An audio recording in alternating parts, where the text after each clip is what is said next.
everyone, my name is Jake, and welcome to the fourth episode of the Good Timin podcast. So as always on this podcast, we're going to be talking about one of our all-time favorite bands, the Beach Boys, and I'm really looking forward to today's episode in particular because today we're going to be talking about one of my all-time favorite Beach Boys albums. Actually, it is my favorite Beach Boys album and one of my favorite albums by anybody, and that album is Sunflower. So we're going to be discussing everything from the album's history. We're going to kind of set the stage as to what was going on within the Beach Boys at that time, how they were doing. Obviously, this was kind of a tough period for them, so we're going to get into that, give some background. And, of course, we're also going to get into some of the outtakes and extra material that was recorded around this time. This was a very interesting period for the band. There was a lot of recording going on. All of the members were contributing. You had Dennis recording, Brian recording, Carl recording. So it's a really interesting period, lots of material. Joining me today, I have Justin and Matt. Reilly may be joining us later on in the show. We'll see. But I'm happy to have you guys here. This is going to be a lot of fun discussing this album. So I guess to kick things off, let's give a little background behind this album, just some basic facts. So this was the Beach Boys' 16th studio album. It was released in August 1970, and it was their first album for Warner Brothers. They had previously Capitol, and their last album for Capitol was 2020, but obviously the Beach Boys, they were kind of struggling around this time commercially. Their relationship with Capitol had kind of soured a bit. So this album was their first album with the new label. This album was received pretty well for the most part, but unfortunately it really bombed commercially. I think it charted around, was it like 150 or something? 151. Yeah, 151. So yeah, it did very bad in the US, but like you kind of said, Matt, it did do better in the UK. I think it was like top 30, top 40-ish. Yeah, I think so. And in Europe, it was praised. I think NME called it like their Abbey Road or something. Like it was loved in Europe, but I know here it got good reviews, but yeah, it just didn't sell. Yeah. And so lastly, this album was recorded between January 1969 to July 1970. They had put together several different album track lists between this time, which we'll get into. But they had put together several different track lists, such as I think one of them was called Reverberation. Another was called Add Some Music. But these were both either incomplete or they were just rejected outright because they felt that the material wasn't strong enough. I know Warner rejected Add Some Music. But we'll get into that stuff later on in the show. Lastly, this album is today considered one of the Beach Boys' best albums. It's a fan favorite. A lot of people, this is their second favorite Beach Boys album behind Pet Sounds. For some people like me, this is their favorite Beach Boys album. So it's a really acclaimed album today that I'm glad is getting a lot more recognition because for a while, I think a lot of people didn't know about this album. So before I guess to begin, you guys want to share your general thoughts on this album? Yeah, I can start. Excellent record. I think it's number 3 for me in my ranking, but yeah, it's a wonderful record. I like that like everybody kind of gets a chance to shine. It's not just the Brian show, because I know that was an oft criticism of the band in the 60s, that it was kind of just the Brian Wilson show. I like that they kind of experimented with different styles on the album too, where it's like you kind of have like the more rockish tracks like It's About Time, but then you also have like the more like kind of syrupy ballads like your Deirdres and your Tears in the Morning, and then of course you have All I Want to Do, which is pretty much like, shoegaze or, dream pop, decades before that was even a thing. So there's all kinds of cool stuff. You got, Dennis's funky Got to Know the Woman Forever, which, as I've said before, the wedding ballad that never was. Cool Water's a pretty experimental track. So yeah, I think it's a really great record.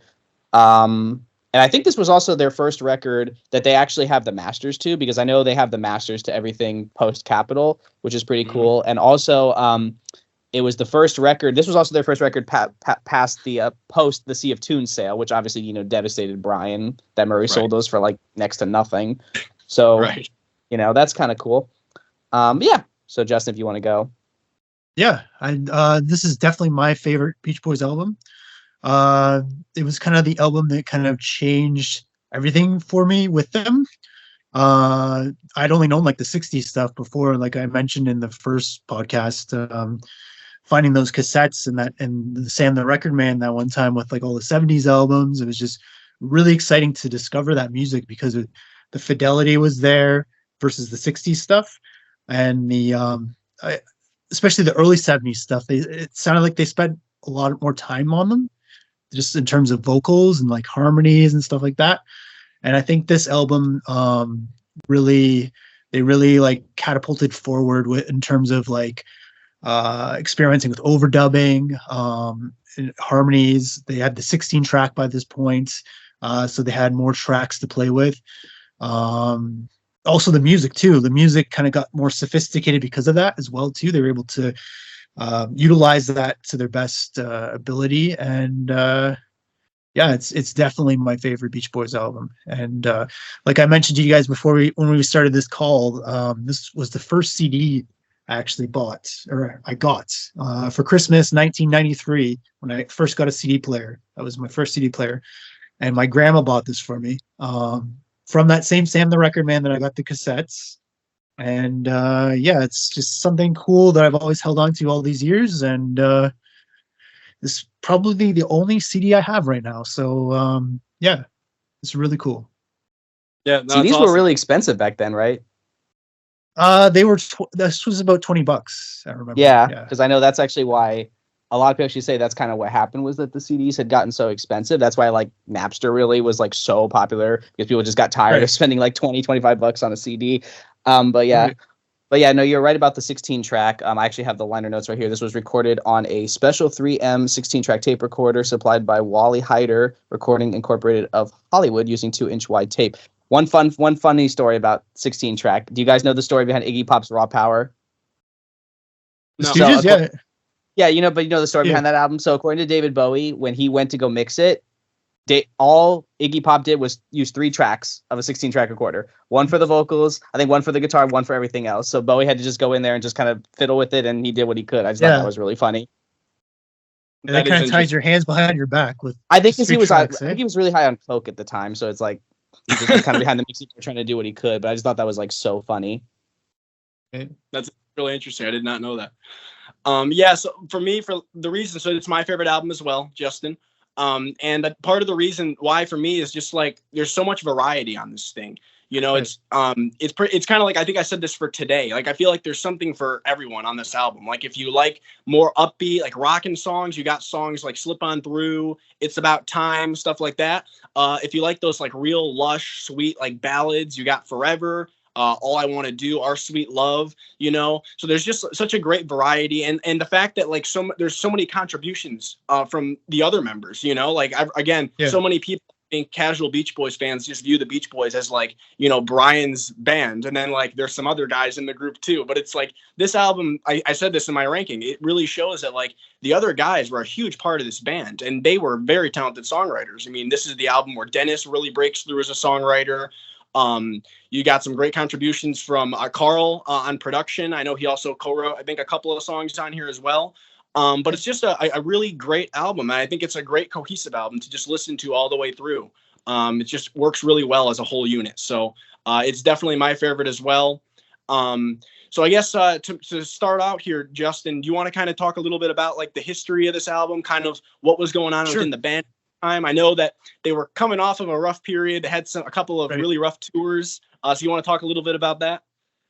Yeah. So basically what was going on at this point is they were working on like a few different projects. 2020 was just finished in November of 1968. Then they did a few US shows in the East Coast. And then they ended up doing a European tour after that. And this was when the Live in London album was recorded at Finsbury Park Astoria in London, December 8th, 1968. And that was kind of like one of the projects they were working on right now at that point, where they recorded this album. They didn't really know what to do with it. Then in 1969, the next year, it was like the next month, I guess you could say, they started recording in Brian's home studio. The first 2 tracks they worked on were Forever and San Miguel. Both of those were Dennis productions, I guess you could say. And then they just started working on random tracks throughout the year, just like sporadically in between their touring. And they just like took their time, kind of like making this. I don't know if they even knew if they were making another album, or because if you look at the session history beforehand, usually like there's blocks of time where it's just like, okay, this album, okay, this album, okay, this album. And now you come to this point where it's just like, okay, a couple songs here, a couple songs there, a couple songs here. So it's like did they really know what they were putting this together as, kind of? So it's just Right. kind of like a question. So then in February of 1969, that's when 2020 was released. So they had an album already out. They didn't really need to rush. They had one more album left for Capitol at that point. And then live in London, they started mixing it in January at Capitol Studios. So the interesting thing about live in London is I remember reading Steve Desper actually mentioned on one of the message boards that he didn't mix that album. Everybody thinks that Steve Desper mixed that album. They actually just took a feed from his because he used to mix them on the road, and they took a feed from his console, and I guess it went downstairs to there was like a tape machine underneath the venue or something, or like outside in a truck or somewhere, and they just recorded it without anybody's knowledge and just went off from there. So it's kind of shady the backstory of that, but it was mixed in Capitol Studios in Hollywood, so it was meant as like a Capitol recording. So they had that at that point, and they just continued working on this new album for Warner Brothers. They had just gotten the contract with Warner Brothers, and it was like a huge advance that they got as long as Brian was involved. And him and Mike went to this big signing, and there's pictures, and like Brian showed up in a white T-shirt, and he was just kind of like out of it, I guess you could say. But he just kind of like smiled for the cameras or whatever. But at that point, like he wasn't really in the band. He wasn't really doing too much. He was kind of had like a breakdown at that point, where he was in a mental institution, I believe, or mental hospital at that point for a short time, and. From there, they put together a master eventually to send to Warner Brothers. And this was in about the spring of 1970. So this was a little bit after 2020 was released, or a little bit after, a little bit after 2020 was released. And it was called Add Some Music. And so the tracks that they originally had were Susie Cincinnati, which came out on 50 Big Ones. Right, and wasn't that one? Sorry to cut you off. Wasn't that one released as a single like a couple of times, or as a B-side or something? Susie right, Cincinnati? that was a B-side to Add Some Music. So Add Some Music was the first single that they wanted to release, and it was actually released like a few days after they had sent this master into Warner Brothers.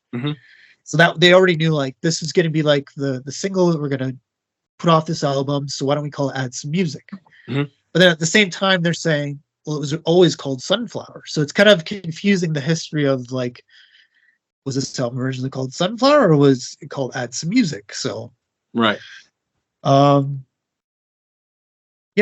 we have Susie Cincinnati. Then we have Good Time, which eventually came out on Love You. Yeah. And then we have Our Sweet Love. Tears in the Morning, which had a vocal on it, which didn't end up in the original Sunflower. They re-recorded the vocal after this. So this was the first vocal. When Girls Get Together.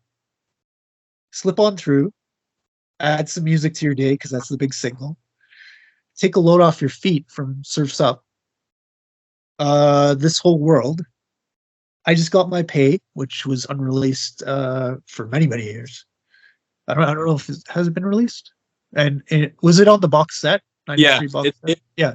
Well, it's on. I mean, I think it's on Feel Flows, but I'm not sure if it's on the other one. But I think it's on there. Yeah, Feel Flow. At My Window, and then Lady, which is Dennis Wilson's song. So they rejected that because they thought that they could do better. Warner Brothers thought, Mo Austin thought that they could do better, and he didn't hear enough Brian in it, I guess. And so they ended up rejecting that album, and then they put out that single, and it didn't really go anywhere. So it's like, should we really call this Add Some Music, or should we stick with our original title? Yeah. Yeah, I think that was a really bad choice of single. Like, it's a good song, but I can see why it went nowhere because that was not what was on the charts at the time. Like, when did that single come out? That was spring of 1970. Okay, Yeah. so what was topping the charts in spring of 1970? Let's go look. A lot of like harder rock stuff I feel was very popular around that time. And I think I read somewhere, Justin, I'm sure you probably heard this somewhere too, that like they were like DJs were saying that like, oh, we like the song, but we're not going to play it because it's not, I guess, It wasn't hip. hip. Yeah, Right. yeah, Wasn't yeah. hip enough. Yeah, Dude, like that's it looks so like. sad, you know? Well, yeah, I mean, there was some softer rock, like Bridge Over Troubled Water was a big hit. Let It Be, ABC, and then of course, They Long to Be Close to You was a big hit, and then My Sweet Lord at the end of the year. But I think it was because the Beach Boys had that reputation. I really think they still had like after what happened with Monterey Pop, that screwed them over for years because they were seen as like, oh my God, why would you do that? Like, why didn't you go play that? Also, too, I think my mic wasn't working, but I just wanted to mention I just got my Pay was first released on the '93 box set with Good Vibrations. Okay, good. That's when it first showed up. Yep. No, So you then, have. Oh, sorry. sorry. No, I was just gonna say, no, you have to wonder, like, you know, with that single choice, like choosing Add Some Music as like a song to release as a single, like you have to wonder, like, you know, like they brought on Jack Reilly for Surf's Up. You have to wonder, like, if he was involved with the band already by that point, would that have been like the first single, you know? Because I just think I just feel like kind of what you were saying, like I just feel like that was a very like out of touch decision to choose that song. Like I really love that song, I do, but like I totally understand why at that point it didn't do well because the Beach Boys were not cool in the public eye. And to put out this song, which it's beautiful, but like that is not going to change their image, which is what they were kind of really needed to do by that time. So I totally get why it bombed. But go ahead, Justin. I'm not sure why they chose that single. Maybe because it's like a democratic thing where it's just like because everybody has a line in the song kind of thing. Right. Yeah. Maybe that was why. Who knows? But it ended up bombing. So the next kind of confusing thing that happens at this point is Live in London was released May 1970 in the UK. So this album's already been released in Capitol, the last Capitol album or whatever. And then in June they put together this reel of tape that's called the Last Capitol Album. And that's what's written on the box. And this has a bunch of different tracks that they were working on at that point. It's kind of like a compilation of things. Many people speculate this was like the Reverberation album or like the Fading Rock Group Revival was another kind of title that was just flying around there at this point. So it's kind of confusing. Like Capitol already released this Live in London album. Why are they wanting another album kind of thing? So I think around this point, because something came with the contract between them and Capitol, that Live in London, I'm not sure, like the way that it was released, like in Europe, that it just settled the contract for them somehow through Capitol. I'm not sure how exactly legally that would work, but I'm not sure why it was called Last Capitol Album and it was assembled in June when Live in London had already been released in May. So it's kind of a confusing scene of events. Yeah. No, I was just reading before we started recording this, actually, like a couple hours ago, I was reading a little bit about that album because I don't know why it came up. I was just reading about it. And it's interesting. It sounds like the band wasn't really that involved in it. It sounds like they didn't really even know it was getting released. And like you said, It has a very weird like background where like you said, like Desper wasn't involved with it at all. It was pretty much, it kind of comes off as like, oh, okay, we checked the box, like, okay, done with Capitol, like we did what we needed to do. So I think it's really, really a strange album. Doesn't that album randomly have the Lord's Prayer on it? Yes. Yeah. Very they just randomly threw that on there for some reason. I think it's like the funniest thing. Well, it was to put like tracks that hadn't been on albums before. Okay, so it's kind of like what is that 2020. Beatles album? No, what is that Beatles album? Like Hey Jude when it came out around that time. Right. Yeah. Right. Maybe they were inspired by that. Who knows? I don't know. No, it's a very weird track list. The Reverberation, like Cottonfields, then Loop de Loop. Like what the hell? No, I just think the Lord's Prayer is the funniest thing. Yeah, it's so random. It's just so random. But again, it kind of comes off as like, okay, let's just release what we have in the vault or what we've recently recorded. Okay. There's no flow to it at all. Like if you look at the track list, it's the Cottonfields 45 re-recording with Red Roads on steel. steel guitar. Loop De Loop, which was a song, one of Al's songs he was working on at that point, Al and Brian. And All I Want to Do, which is a great song. Got to Know the Woman, which was a mono mix for some reason on this tape. When Girls Get Together, which was just a track. It didn't have any vocals on it on this tape for some reason. Breakaway, which was their recent single at that point. Yep. Great song. San Miguel. Breakaway is a great song, yeah. Mm-hmm. Celebrate the News, which was a B-side. Love that song point. Too. Great B-side. It's never done anything for me. Celebrate the News. Really interesting. I love that song. That's it does nothing for me. I mean, maybe it'll grow on me eventually, but like I've listened to it a lot. Like no, just fair enough. It's like me and Do It Again has never done anything for. Like I was shocked when I found out that was number one in the UK. I'm like, really? This out of all the songs they did, this was number one in the UK. But yeah, keep going. It's nostalgic. Good song. Didn't do anything for me. So you had Celebrate the News, then you had Deirdre, and then the Lord's Prayer, which we talked about, which is in a duophonic version on this tape. Oh wow! And then it closes with Forever. Forever is the last track on this tape. So now, go ahead. Now this reel, like if you were to go into the vault and look at this reel now, it's missing a bunch of these songs that are on here. Like they're written on the tape box, but what they did was they actually took each song out of the tape and put it on a new tape. So like when they compile these tapes to send off for cutting or whatever, what they do is they mix it down to to one tape, and then they'll take the tape and then splice the different songs together, and that's how it works. So they took each of these songs off that ended up on Sunflower out of the tape, and it's just the songs that didn't end up going anywhere that are on this tape. So it's kind of a weird mismatch of things right now if you were to take it out right now. Loop De Loop ended up going on the second Warner Brothers album tape, which we'll get to in a minute. San Miguel, same thing.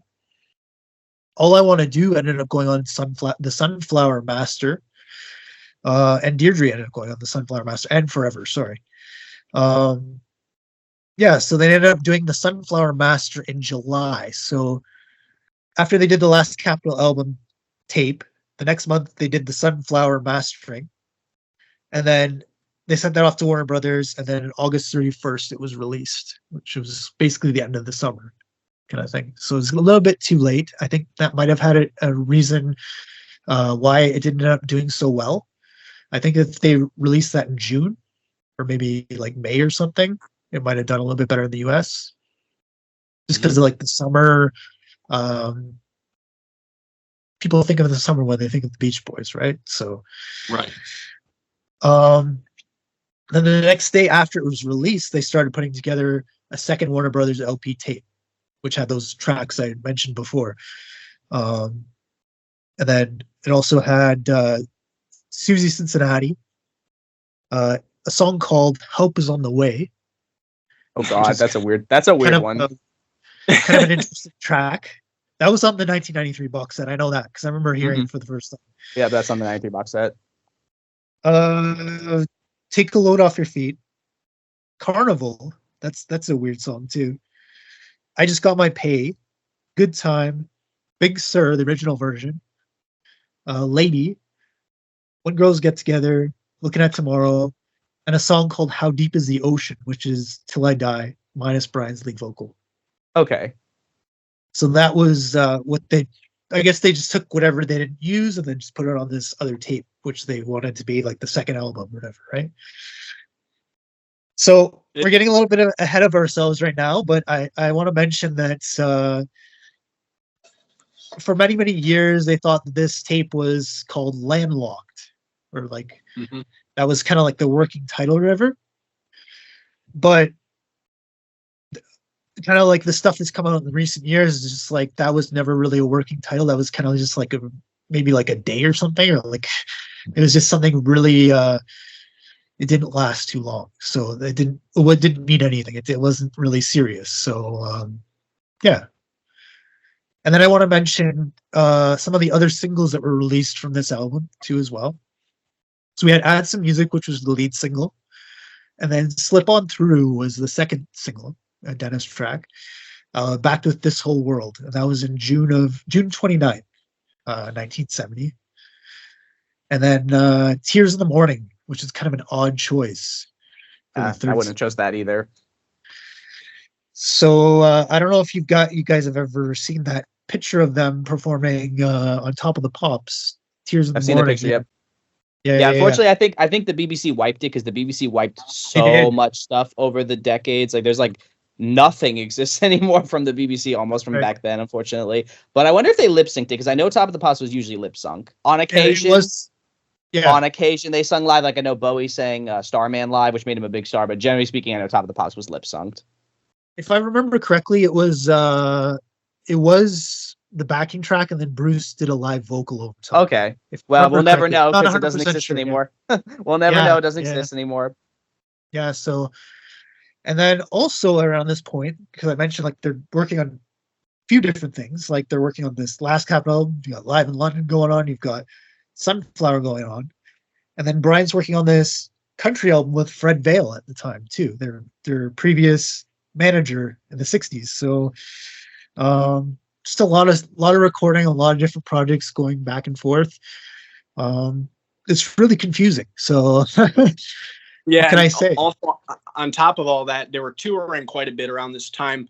And this was like a very low point in their touring history because like they were going to venues and like, you know, having like 200, 300 people there. Like it was like the fact that only a few years ago, you know, they were selling out big venues and, you know, thousands of people. And now they're, you know, barely even filling smaller venues. It's just like it shows how much they had fallen by this point. So, but obviously there was a lot going on within the band in terms of songwriting and a lot of like excitement and anticipation with the, you know, signing with the new label with Warner and everything. But in terms of like the actual band itself, the touring act, it was a rough period. But they sounded good. Just they weren't, you know, in terms of selling tickets, it wasn't very great. Popular, yeah. Right. It wasn't until Jack Reilly came in that like when they did the thing with the Grateful Dead and everything. I would argue though that as low as this was, I don't think this was as bad as that Maharishi tour because that was a complete disaster. Yeah, that I've read like a lot of things about that and how like audiences would be like really frustrated and pissed because it's like the concerts would start out with like the Maharishi like doing a lecture, I think. And like they'd be like, what the hell? Like we're here for the Beach Boys, not for this freaking like spiritual lecture, you know? And so yeah, they'd like be like throwing stuff, I think I read. And yeah, it just sounds like it was just a complete mess. And then didn't they cancel it after only like a few dates or after like a month or something? They did. And the problem was that by the time they had even started this tour, the Beatles had disowned the Maharishi. And by that point in time, nobody wanted to hear a word he had to say because the Beatles accused him of sexual assault, if I'm not mistaken, right? It was something very serious. Yeah. Which I know George Harrison later apologized for that, but it was too late by that point in time.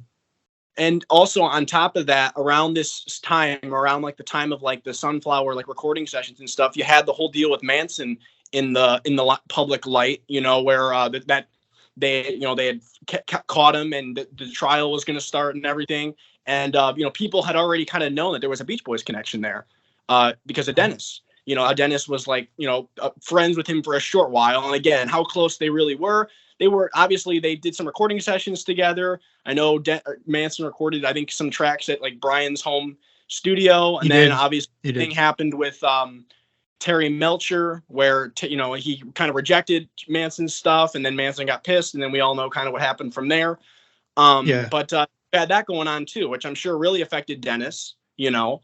No, it definitely did.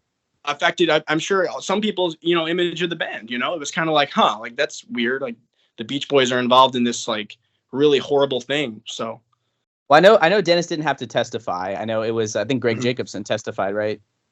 And Terry Melcher. Friend, yeah. But I think like that really, like I don't think Dennis ever really recovered from that whole, you know, catastrophe. But no, you're right. But it's like I think it's kind of a cool trivia question in hindsight. But I could definitely see at the time why it wasn't so cool. But right. Yeah. But it's just there was this was their low point for sure. Yeah. If you guys want, do you want to kind of do like a track by track run through of this album and just do a little discussion about each song? Do you want to start with the main track list or do you want to start with some outtakes? Let's start with the main track list and then if we want to get the outtakes from there we can. I think Reilly said he wants to talk about the outtakes. So if he joins us we'll Okay, so we'll Okay. start off from the top. Is "Slip On Through." I think that's a great song, great opener. I think Yeah. did they speed that up? I think they sped that up on the final I version think because they I did. think I think they did. because I think it's a little bit lower in the other version I heard, but I think it's a great opener. I love Dennis's vocal on it, especially it was like, "Oh my love," like a big oak tree or whatever Yeah. that line is. A really great song. I think it's a great opener. I think it's awesome. This track also has a Yeah, really it's weird great. sound in it. Yeah, I don't know, I don't know if you've ever heard about the "Do It Again" story about the sound of the drums on that track. Because it Was sounds very like yeah, no, I know it sounds It's very like like a weird. comb filter, like because it's like delays like stacked upon one another, like really short delays. There's a cowbell in this track that has like the same thing, that really short, like 3 or 4 delays, like really short. They give it Mhm. that kind of like giant. It sounds like a big giant frog or something. Like I don't know how to describe it, but yeah, it's a really weird sound in this track. I remember hearing it when I was a kid and like, what the hell is that? Like, but yeah, it's a really great track. Dennis, as soon as I saw his name on this track, I looked for every song that he wrote on the next few albums, and like, this is gonna be a great song. This is gonna be a great song before I even heard it. Like, you could like look through the liner notes or whatever. And they always were. They were always great songs. And Yeah, just a great opener. co-written with co-written with Greg Jacobson, who you mentioned a minute ago. Yep. Who you co-wrote a couple of things with, or a few things with, right? I think you co-wrote "Forever" with him as well. Most of the Pacific Ocean Blue album as well is co-written with Yeah. Greg Jacobson. Yeah. He was Yeah, a I think huge they first push behind that album. Yeah, I think they first met in, I want to say, 63. I think they met then, and then I think Dennis invited him to when the Beach Boys played Hawaii, and that's how their friendship kicked off. Because Greg Jacobs at the time was not, I think he was like pretty poor. He was like a struggling songwriter, so that's really cool. But I know that he didn't get that credit till fairly recently, because on this, and this is from 2016. I don't know if you can see it; it's probably backwards, but there's no Greg Jacobson. I think he just got that credit on this song not too long ago. On Forever? No, on Slip On Through. Oh, okay. Slip On Through, he Huh. just got the credit like in the last few years. No, Forever, he's always had the credit, but Slip On Through, he just got the credit in the last few years. That's interesting. Okay. Also, yeah, with "Slip On Through," what you were kind of saying, Justin, this song actually, so it took a little while to click with me completely. And I think part of the reason why was because, yeah, it does kind of have a weird sound to it. It does kind of feel like it's a little off, like with the beat and everything. It is strange. But Time signature. Yeah. right, it's very strange, but I really love it now. I think it's a great opener. Love the chorus. Love Dennis's vocal on it. It's just like a really powerful song. Like, in terms of like the album opener, I think this was a great choice. Right. And I think this definitely should have been in consideration as like the first single. I know it was released as a single, but I think it should have been in consideration. It's a really great song, and I'm pretty sure, I think you said this, Matt. Didn't Brian say some good things about this song as well? I think Brian liked it quite a bit. Yeah, I'm sure he did. I don't know exactly what he said, but yeah, I'm sure he really enjoyed it. I know Brian was usually pretty supportive of Dennis's efforts. But yes, right here on the Theo Flows box set, that's when Greg Jacobson got the credit. So I think it's fairly recent. He just got the credit on it. Cool. All right. I guess we'll move on to "This Whole World." This song was written by Brian and has a lead vocal by Carl. I personally really love this song. It's kind of a crazy song, and like the amount of key changes in it, it's just really all over the place. But it's a really great song. Very short. I do wish it was a little bit longer.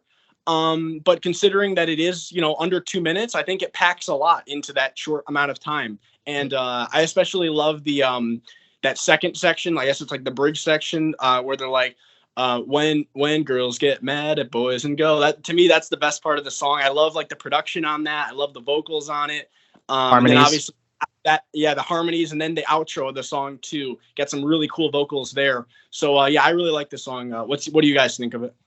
I think it's great, and I think it really shows that Brian could write, good lyrics too. Because I know oftentimes that was his weak spot, and he has a few clunky lyrics, but I think that's what kind of makes him. I like people that kind of can write clunky lyrics and make it work, and I think Brian is one of them. But yeah, I think it's a great song. And I want to talk about, you said the 2 minute part. I think that's honestly a lost art nowadays, because like back in the day, people wrote songs 2.5 minutes, and they felt complete. Nowadays, when you listen to a 2-minute song, it sounds like something's missing. It's like you make it for TikTok and like half the song's gone. It's like I think we need to go back to listen to some of this old stuff and take some influence there. And we, like I said, nothing wrong with writing short songs, but they have to not sound, like you said, incomplete. Like they sound incomplete. This sounds complete. You know what I mean? Mm-hmm. I think that was one of Brian's things. He liked to write shorter songs. Yeah, like Jake mentioned, like this song, the amount of key changes, the chords. I think it's the most chords in a Beach Boys song.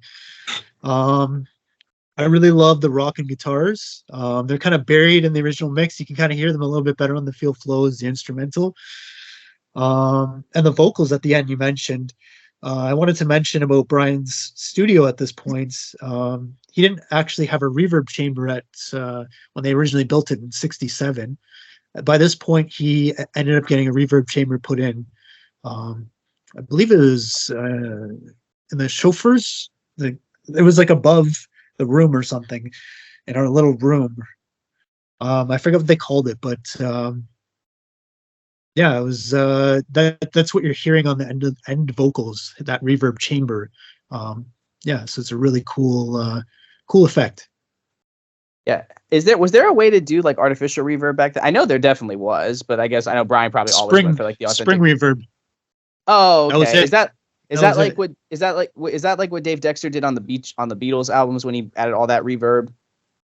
Possibly some of it was spring, some of it was chamber, some of it was plate. So a chamber is basically putting a speaker in a room and then miking it like in a room kind of thing. That's okay. It. That's like what Phil Spector did. That'd be reverb. Yeah. Yeah. Okay. Plate yeah. It's basically a big plate suspended from the ceiling, and then they use like little transducers on the plate to pick up the sound. Okay. Yeah, that's cool. I was just wondering how they like, when they used to take a song and drench it in reverb, like it was already finished and they drenched it in reverb. So I guess they just did that. Yeah.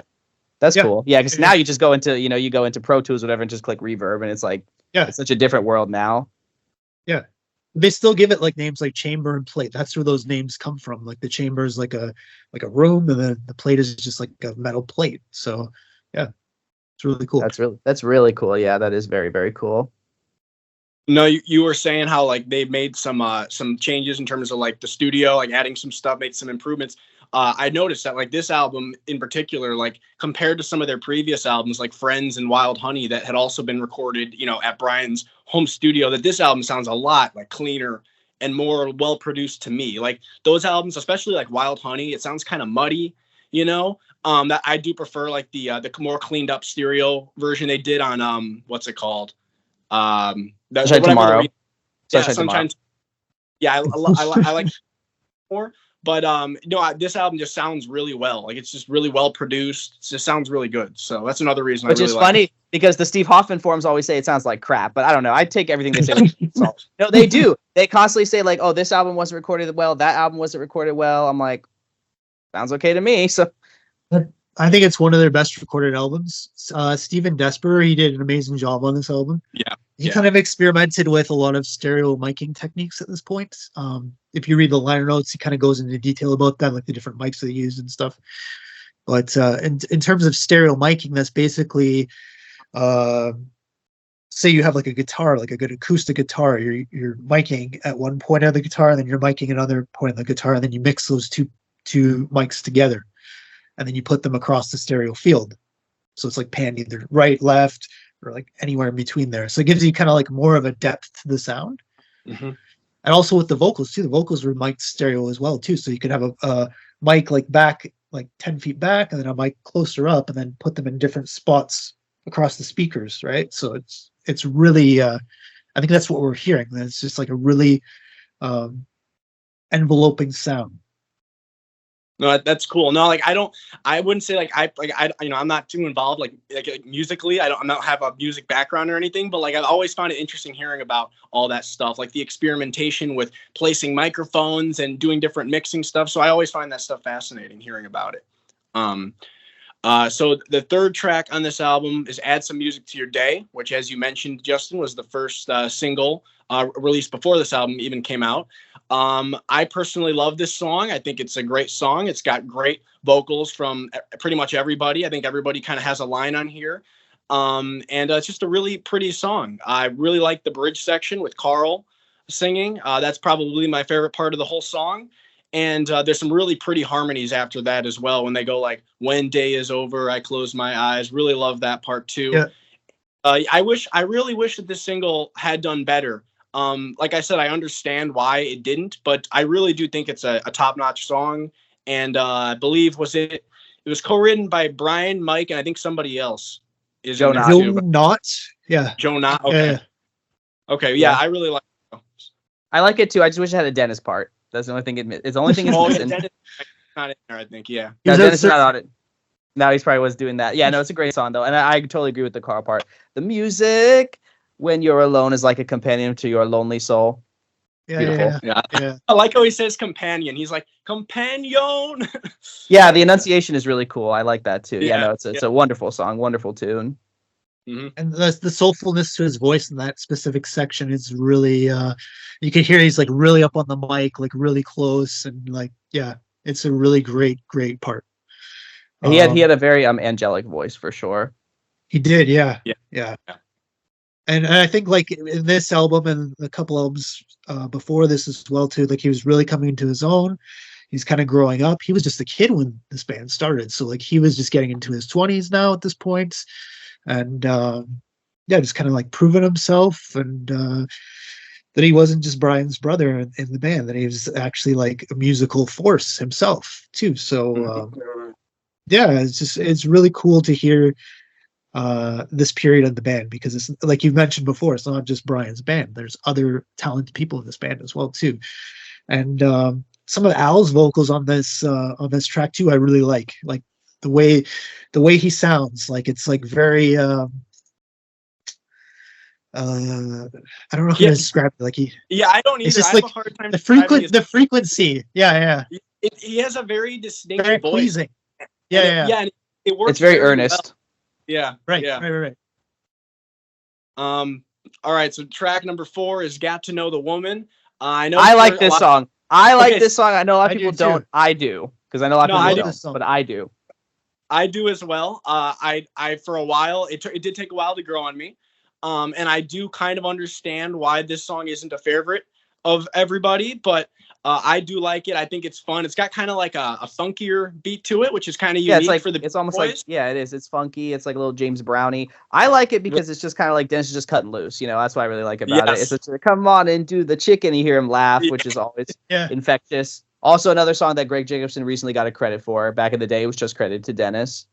But yeah, I really quite like it. I like kind of like the honky tonk pianos going on in it. So I like it. A kind of a 50s vibe to it too, as well, with the slap back delay on Dennis's voice.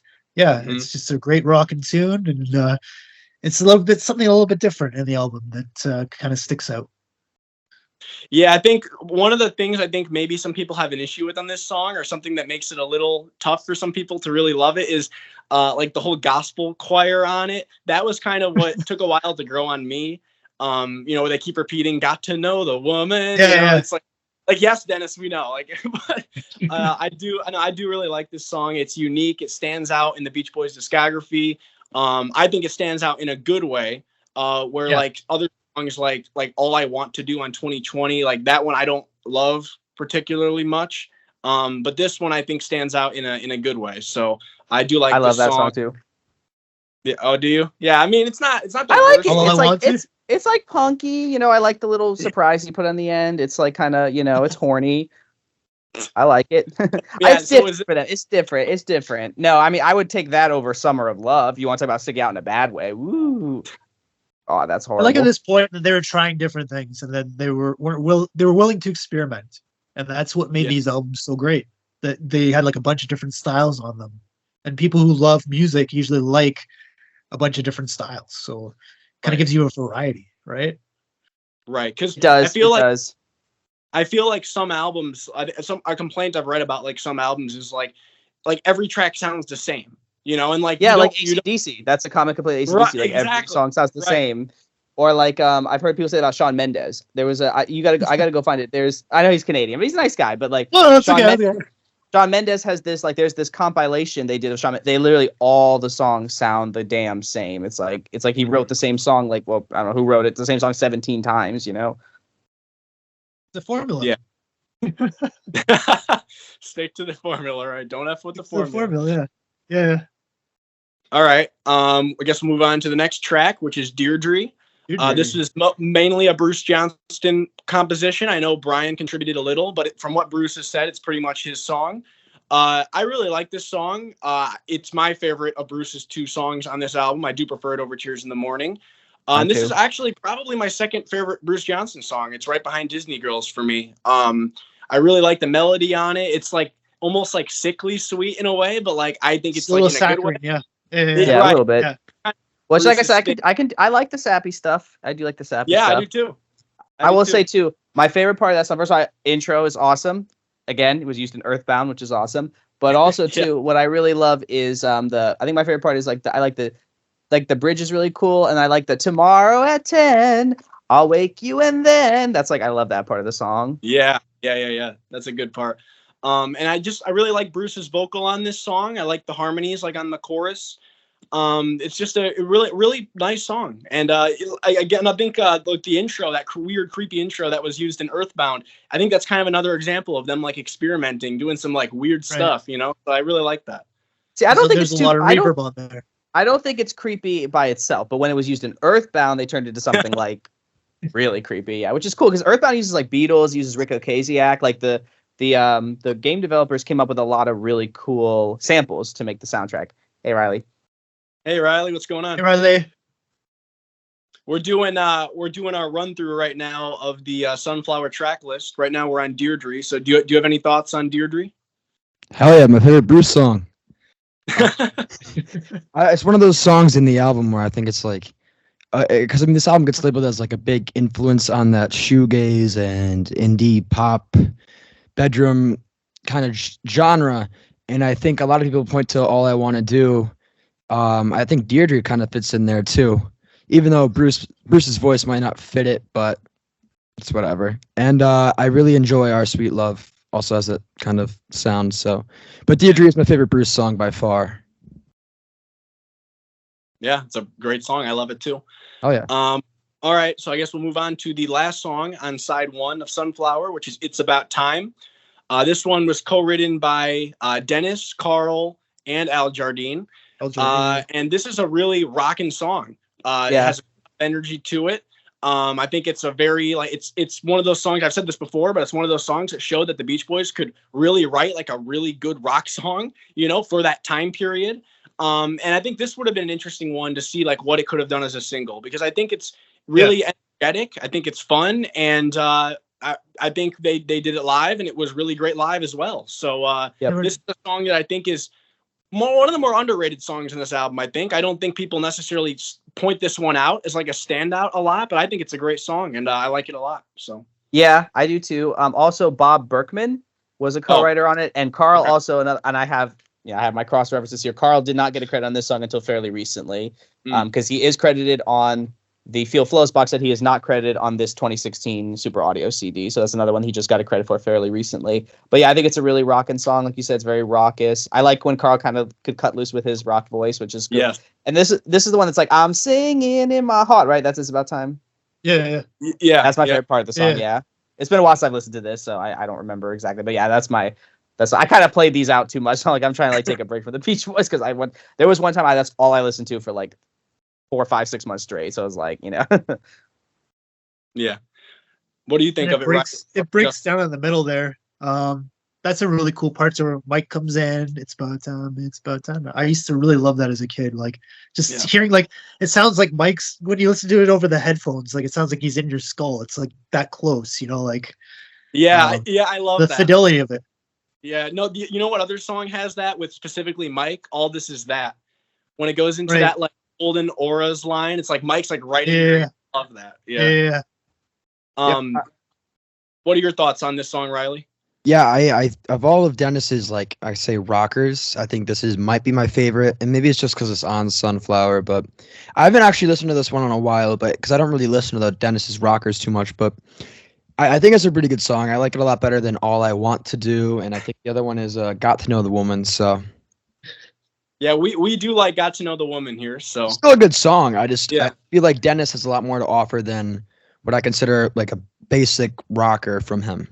Yeah. But I still like It's About Time. And I think it is a pretty good closer to side one. So. Mm-hmm. No, I like my favorite part is right after that part you mentioned with Mike, doing the low, like It's About Time. I like the part after that where it's like, I think it's Carl singing it though, like it's about time we get together to be a friend. Yeah, it is. Yeah, I love that. Such a great, and then it goes into like that rocking guitar solo right after that too. That's so good, so good. All right, so I guess we'll move on to side 2 of Sunflower. So kicking off side 2, we have Tears in the Morning by Bruce Johnston. I'll be honest, this song I used to not care for it too much. But I recently was re-listening to this album in its entirety for this podcast episode. And I was like, this song's better than I remember it being. It's a little again, like with Bruce, it's a little sappy, and the lyrics are a bit dramatic to say the least. But it's a nice song, good production on it, and it's a nice song on the album. It's not my favorite by Bruce by any means, but I like it. So yeah. Yeah, it's solid. It's solid. It is a bit sappy. It's probably honestly my least favorite song on Sunflower. But that's kind of more just speaking to the quality of Sunflower than the lack of quality on this song. I don't know if I would have put it as the first song on side 2. Yeah. I don't think that was the best choice, but it is what it is. But I do like the part where it's like, what you're damn sure of. I kind of like that he slipped that in there because I know I think that's it might be the first Beach Boys song that was released that has a swear in it. Not that that's a massive swear or anything, but we got Tipper Gore up in a tizzy, right? About 10 years later. How many Beach Boys songs are there with swear in it? Just out of curiosity, not too many I could think of, right? Isn't there one outtake where they say the F word a bunch of times? Yeah. Are you talking about the one from 74, the Ding Dang? Ding Dang. Well, that's Rolling Up to Heaven. Yeah. Woo! That's the funniest. That's unreleased though. That's unreleased. We're not supposed to know about that. No, we need that on the next box set, please. Oh, it will definitely be on the next box set. No, it won't. No, it won't. I guarantee. Think so? No, there's no way in hell. No. It'll be there. It'll be there. You think so? Okay. I think so. Yeah. It was one of the only songs I recorded at Caribou, so it'll be there. That's true. That's true. No, I was just saying, in their official released catalog, there's not too many that I could think of. They were a fairly clean cut band on record. Now, off record, that was a completely different story. But on record, they were fairly clean cut. What do you think of Tears in the Morning, Reilly? I used to really like this, kind of the opposite of you, but now I just don't care for it. I don't know. Maybe I feel like part of my feelings towards Bruce kind of bleed into it. I think it's a pretty decent song. I do not like the little breakdown it does towards the end where it starts to lower. I think you know what I mean. I can't really think of Are you talking about solo piano? Where it's just the instrumental? Yeah, and then doesn't it go back into the song? Or am I thinking of something else? I don't know. Yeah, I know the part you're talking about where it gets quiet for a minute and then it goes back into it. I know what you're talking about. I actually like that part though. That's probably one of my favorite parts of this. I don't know. It feels extra Bruce for me, but I mean, but I will say I think the production on this, the production on the whole album is great. So I can really appreciate that. And I might not like Bruce as a member of the band. I do like him as a person, but not really as a member. But I do think that I do like his piano work a lot, and I do appreciate that in this song. But I don't know why, for whatever reason, that just one part of the song I just don't care for at all. But I do like the song on the context of the album, but I don't go out and pick this song and feel like I want to listen to Tears in the Morning. Tears in the Morning, right?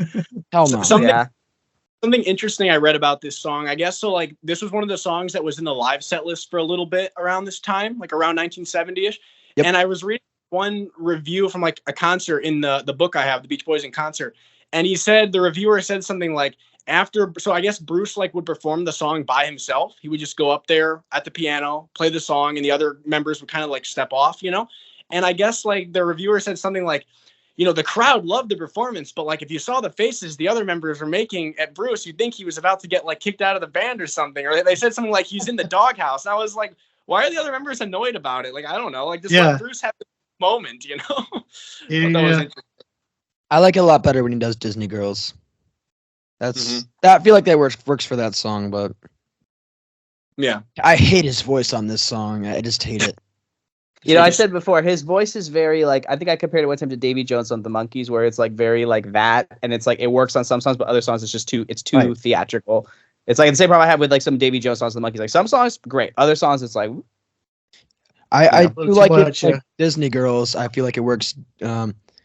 Does he sing lead on Deirdre? I feel like he does. yes, he does. Yep. Yeah. His So song- it works for those two for me, because those are like my two favorite, and I guess really the only two Bruce songs I really care for. But other than that, also I will say I do like his vocal part on God Only Knows and California Girls, but those are not on for sure. Sunflowers, so Yeah. don't really care for that right now. I would say it would be really interesting to hear the original vocal for this, because I mentioned before the Add Some Music had the original vocal when they submitted that, and then they redid the vocal after. So it'd be interesting to hear what the first one sounded like. Mm-hmm. That's fair. Yeah. If it exists still.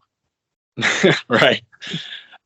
All right. We'll move on to the second song on side 2, and this is a song that I know is a fan favorite on this album. It's my favorite song on the album, and it's one of my favorite Beach Boys songs ever. It's All I Want to Do. This song was written by Brian and Mike, and I believe this song originated around like 69 because I think, or 68 because I think there's a version 69. of it. Well, the back and check was recorded 69. Okay, but I think there's Yeah. a version of it on the 2020 sessions, I think, which sounds like a bit different. It's got like different production on it. But this final version that ended up on Sunflower is just like sublime. I mean, the production on it is incredible. It sounds really modern, really like dream pop sounding. And it's just a beautiful song. Mike's vocal on this is so good. I mentioned it on a previous episode where when I saw Mike and Bruce live in Chicago last year, I had the chance to talk to Mike for like a second while he was signing my Sunflower album. And I said to him, I love your vocal on All I Want to Do on this album. And he said, thanks. So I thought that was really cool. And yeah, this is just a really beautiful song. And one of the first deeper cuts by the Beach Boys that I really got into, where I was like, wow, like this is amazing. How have I never heard this before? So it's a favorite of mine. Yeah, and also one of Mike. So I know we like to clown on Mike, but when he writes great lyrics, he can write great lyrics, and this is one example. And my favorite part of this song is probably like the "My love is burning brightly." That part, that's like the "All I wanna do." Da, da, da, da. Yeah, but I love the production. Like you said, very modern. Great job, Carl. Amazing job producing the thing. Yeah, it's like, and I know Reilly, you love like you call it like the 3-song suite, right? Yeah, so. Yes, I did have. This is my 5th favorite Beach Boys song. I mentioned that in the list ranking. I don't know if I mentioned like the little guitar part that dun dun dun. Yeah. That's a guitar. It's really yep. It's a brilliant use of the guitar, because I mean, the later you get into the Beach Boys period or albums, the less guitar focus there is on them. But I really love the use of it on this song. I mean, especially as a guitar player. I mean, like. That is very influential on the shoegaze genre and the dream pop genre, whether you really like know it or not. So I do really like the guitar part. Brilliant production, brilliant song all around. I've talked about it before though. So What do you think of this one, Justin? Yeah, like Reilly said, the guitar, the reverb on the guitar, you're hearing the chamber reverb. Like I mentioned, Brian just got that installed at the studio at this point. There's a little bit of tape delay going on between all the different instruments. It's kind of like a very dreamy, ethereal kind of sound. This was one of my favorite tracks when I first heard the album. It's like you said, Jake, it was really modern sounding, even when I first heard it in the 90s. Yeah, it was just a great track. And I want to mention, because you mentioned when you saw Mike, you told him that you loved his vocal on this song. Yeah. Yes. When I met the band in '92 after I saw them, I actually mentioned this album to them, that it was my favorite album at the time, because I had just bought it at this point, and they were all like blown away. They were like, "Whoa! Like I haven't heard about that album in years." Love that. That's awesome. Yeah. So like, and I will say too, I know I've talked about, I have my love-hate relationship with pop heads, but somebody actually did write a very good write-up of the history of dream pop, and they did talk lovingly about this song. I had to correct them though, because they said it was produced by Phil Spector, so I did have to correct them. But other than that, no, I'm just saying. Other than that, it was a great write-up. They also mentioned Wah Wah. I know we've talked about Wah Wah before. Yeah. No, what you were saying too with Mike's lyrics, like some great lines on this. Just the whole song in general, the lyrics are great. I think my favorite line is towards the end. Let these little words of love become the lamps that light your way. I really love that lyric. Really sweet lyric, and just a great song. Everything about this song I love. I mean, the lyrics, the production, the sound. I find it interesting that I think Brian said something along the lines of, I think it was in a more recent interview with him, but he said like, he's like, yeah, it's like an okay song, but like I felt it could have been better. I think he said something like he thought it was kind of boring or something, where it's like, Kind of I'm kind of boring. like, That's what he said. Yeah. right. And I'm like, man, I think this song is beautiful. Like the chord changes. I love like the way Yeah. it into the different parts. Like, how can you say this is boring? I mean, Well, it's boring. I think it's very common for artists to kind of look back at something and say, "Ugh, why did I do that? Why can't I fix that?" Like, I mean, Brian, also John, hated yeah. "Let Him Run Wild." John Lennon hated "And Your Bird Can Sing." He said it was about Everything. nothing. But most people think that's like one of his best songs he ever wrote. So a lot of artists are like that, Yeah. Right. This was one song I did show I think I told you this. I showed my friend this, and like as he's not a big like classic rock or any like 70s 60s music fan, but he listened to this and he said, I really love this song, and I do know that he listens to it a lot. He's like, oh, he turned me on to this, I love it. So even though like he Yeah. doesn't like the Beach Boys, this is one song he does like, and I think this is a very modern sounding song. So Yeah, I had a similar experience with a friend recently where I made him a little playlist of like songs to check out. I think I mostly focused on like some of the lo-fi stuff from like Friends and a couple tracks from Wild Honey maybe too. But I also threw on a few Sunflower songs, and this is one of the songs I threw on. And one of the things he said when he texted me after listening, he said, "All I Want to Do" sounded like so modern, and I'm like, "Yep, like that's what everyone says about it." So I'm glad you noticed that. But yeah, it's a great song. Definitely a favorite of mine from just the whole Beach Boys discography. I mean, for the 70s, this is probably my favorite Beach Boys song. But for the Disney Girls is up there. But for in terms of like the whole discography, definitely a favorite of mine. The next song on Sunflower, After All I Want to Do, is another just gorgeous song by Dennis. Yeah. Forever. This is just a beautiful ballad. This is my personal favorite Dennis song. I think it's just timeless. I think, like you said, Matt, it's like the wedding song that never was. Yep. It's just so beautiful, beautiful lyrics, beautiful production. The harmonies on this song are just amazing. Especially on the acapella. Yep. On Feel Flows, when they released like the backing track where they took out, I think, Dennis's lead, but you can hear like the backing harmonies. I was like, wow, like this is like so just amazing. And this is just a timeless song. This is right up there with All I Want to Do as my favorite song on the album. It's definitely between those two. So yeah, I love it. I think we all talked about Forever for like 15 minutes each on the album or song. Yeah. The first one, yeah. Yeah, I feel like a lot of us we've all kind of said our piece on it though, haven't we? Like we can go on and on. For the most part, I just want to say one last thing. The John Stamos version. I appreciate that he brought attention to it because it's obviously a really good deep cut. And I agree that the version he sang on Full House Does His Piano was nice. But then the final version on that Summer in Paradise is like slick, adult contemporary. It just kind of sucks everything what makes the song good out of it. It's just like it's too slick. It's too processed. Turns it into almost like a Richard Marx song. And I like Richard Marx, but it kind of is what it turned it into. It's just like, I wasn't the biggest fan. Yeah, Jake and I talked about that in our album ranking one. I remember the first time I listened to that version, literally like it took like 2 seconds for me to hate it. Like as soon as that guitar came in, like the down, I'm just like, yep, I hate this. And then, John's vocal comes in. I'm just like, what is this? Like, oh my God, I hate it. And then I don't like him as a person either. So like that kind of makes the song worse because I found out, I'm not gonna talk about it now, but I found out some skeezy things about him. So that's like, that made me feel even worse about it. Yeah. Although, I mean, I wonder, like, what if that wasn't Forever and it's just a completely different song? What would we think of it? If it was like a completely different song, I probably wouldn't mind it so much because, like I said, like it kind of reminds me of like those slick adult contemporary ballads, like by Richard Marx and Bryan Adams that were really big on time. And I like those songs. Like I love Right Here Waiting. I love Everything I Do It For You. Unironically, I love those songs. So I like that style of music. It's just that because it's Forever, for me, it's like you took something that was so beautiful and you kind of stripped everything that made it so great. That's my problem with it. That's exactly my problem with it too. If it was some random other song, I mean, look, if it was John Stamos singing, I probably wouldn't care for it.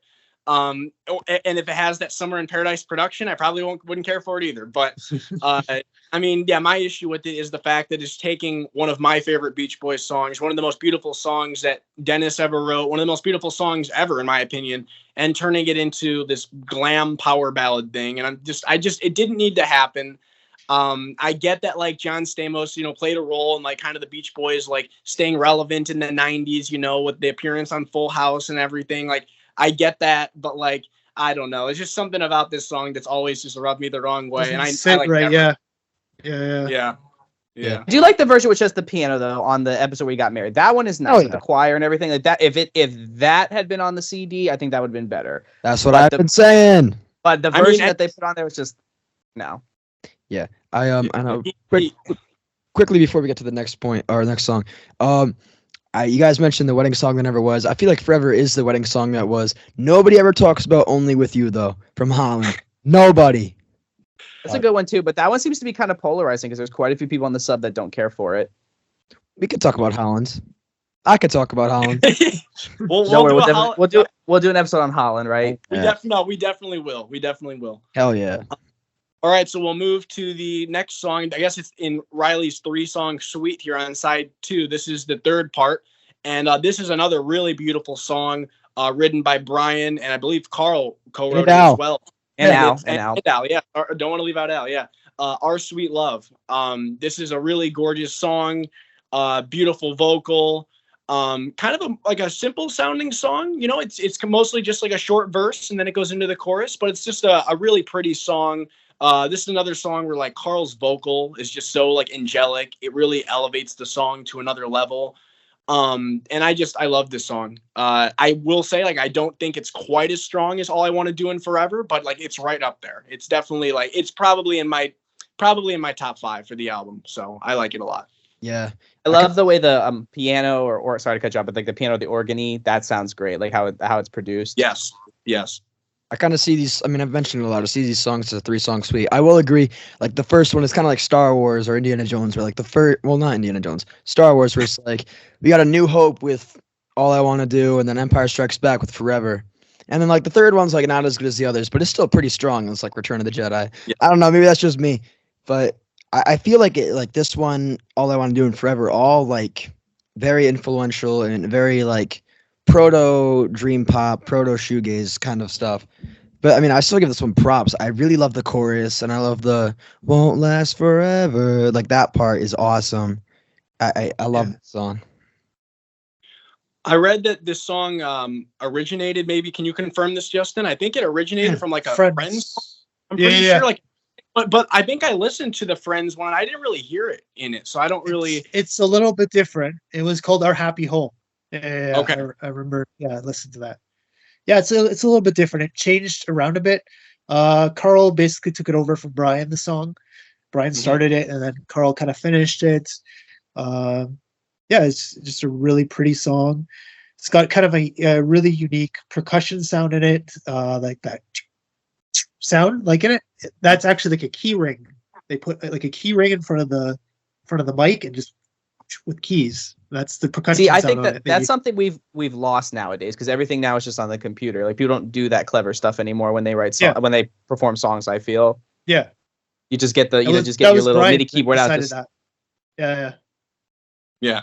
I've also read some people have compared this song to God Only Knows, which in terms of like the sound of it, which I actually do kind of hear that a little bit. Yeah, I do. Like obviously, like I prefer God Only Knows, but I do hear that comparison though for sure. So no, it's a good song. It's a good song, and I noticed that this is one. Just again, my feel flows here.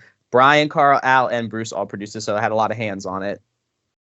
Yeah, that's another interesting thing about this album. A lot of people involved in the production. You know, you got Carl involved in a lot of this. Obviously, Steven Desper. A lot of people involved with the production, which is pretty well. Yeah. All right. We'll move on to At My Window.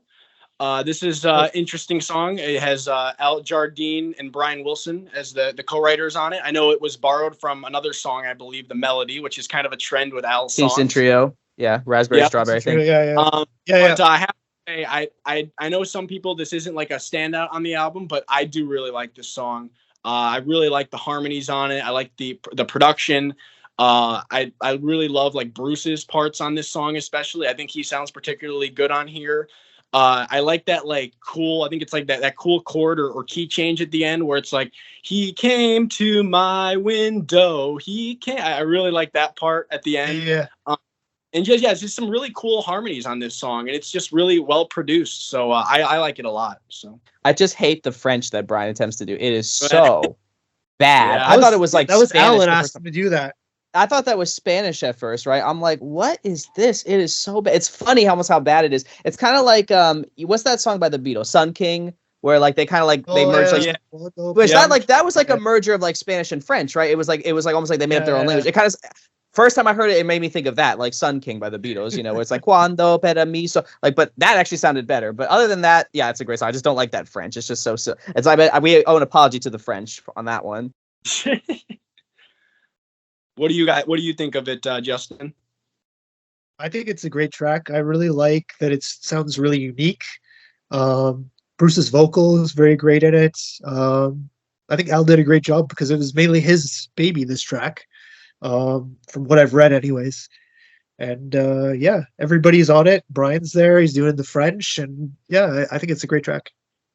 Yeah, it is just produced by Al according to the Feel Flow set. So yeah, it would definitely was Al's baby, which you could also probably tell because of the composition. It's Kingston Trio, obviously. He worshipped the Kingston Trio. Yeah, I also like I like the little sound effects on here, like with the bird sounds. Yeah, I like the bird. I like the bird part. Yeah. After the line about like the sparrow, it's like, pew! I like that a lot too. There's some real cool effects on this song, so I like that. Yeah, I wonder if that was stock or they actually like recorded a bird for it. No, they recorded stuff for it. Oh, really? Really? Recorded stuff. Yeah, yeah. They always recorded stuff. Yeah. Yeah, because I know some artists would just go like they used to like sell like you could get like stock stuff and you could just splice it in. Like I know Prince used to do that a lot, but that's actually really cool. Yeah. Desper was crazy with that kind of stuff. Like anytime they want to record certain things like that, he would be up for it. If I remember right, you were saying that like with the stock sounds. I'm pretty sure I read that like on like Caroline No from Pet Sounds, like the train at the end. I read that is a stock sound. I believe that they I don't think they actually recorded. I doubt they actually. I know they did that with what was it 409? They took the thing and they just drove the car past it. Brian's car. They did the same thing with. Have you ever heard the original version of Surfer Moon? The one that was like the Bob Norberg version. Bob and Sherry. Yeah. So like what Brian did to get those crickets is he took, I don't remember who it was, some girl, and he stuck her and she like took the mic to get the crickets like actually like out at night so he could put it on there. Like that was like actually like he held her legs as she got the mic. I thought it was like really funny. Wow. Reilly, I don't think you what do you think of this song, At My Window? I don't really care for it. I'm That's all right. I don't want to be that guy, but I returned to It's About Time with the album, and I'll return to even Tears in the Morning. But I don't know. I don't think I've ever listened to this maybe since last time I really listened to Sunflower a couple months ago. But even then, it's like I've only listened to this like 3 or 4 times actually. I just don't really care for it. I appreciate it, and I suppose like if I'm just doing like a full album listen, I'll do it. But I don't know, maybe in this like early 70s period, this might be the one song I just never really go back to. I think this song works better in the context of the whole album than it does it's a separate I song. like it before hold on, I'm looking at my copy of Sunflower right here. I like it in the like right before Cool Cool Water. I actually feel like these kind of go together pretty good, but I honestly, I would say like I feel like not every song, but I feel like a lot of the Beach Boys like 70s songs do work better in the context of the albums. Like there are a few that I think do work really great regardless. Like All I Want to Do, I can put that on whenever, and I'll love it forever. Same thing. There's songs from like Surf's Up that I think work fine on their own.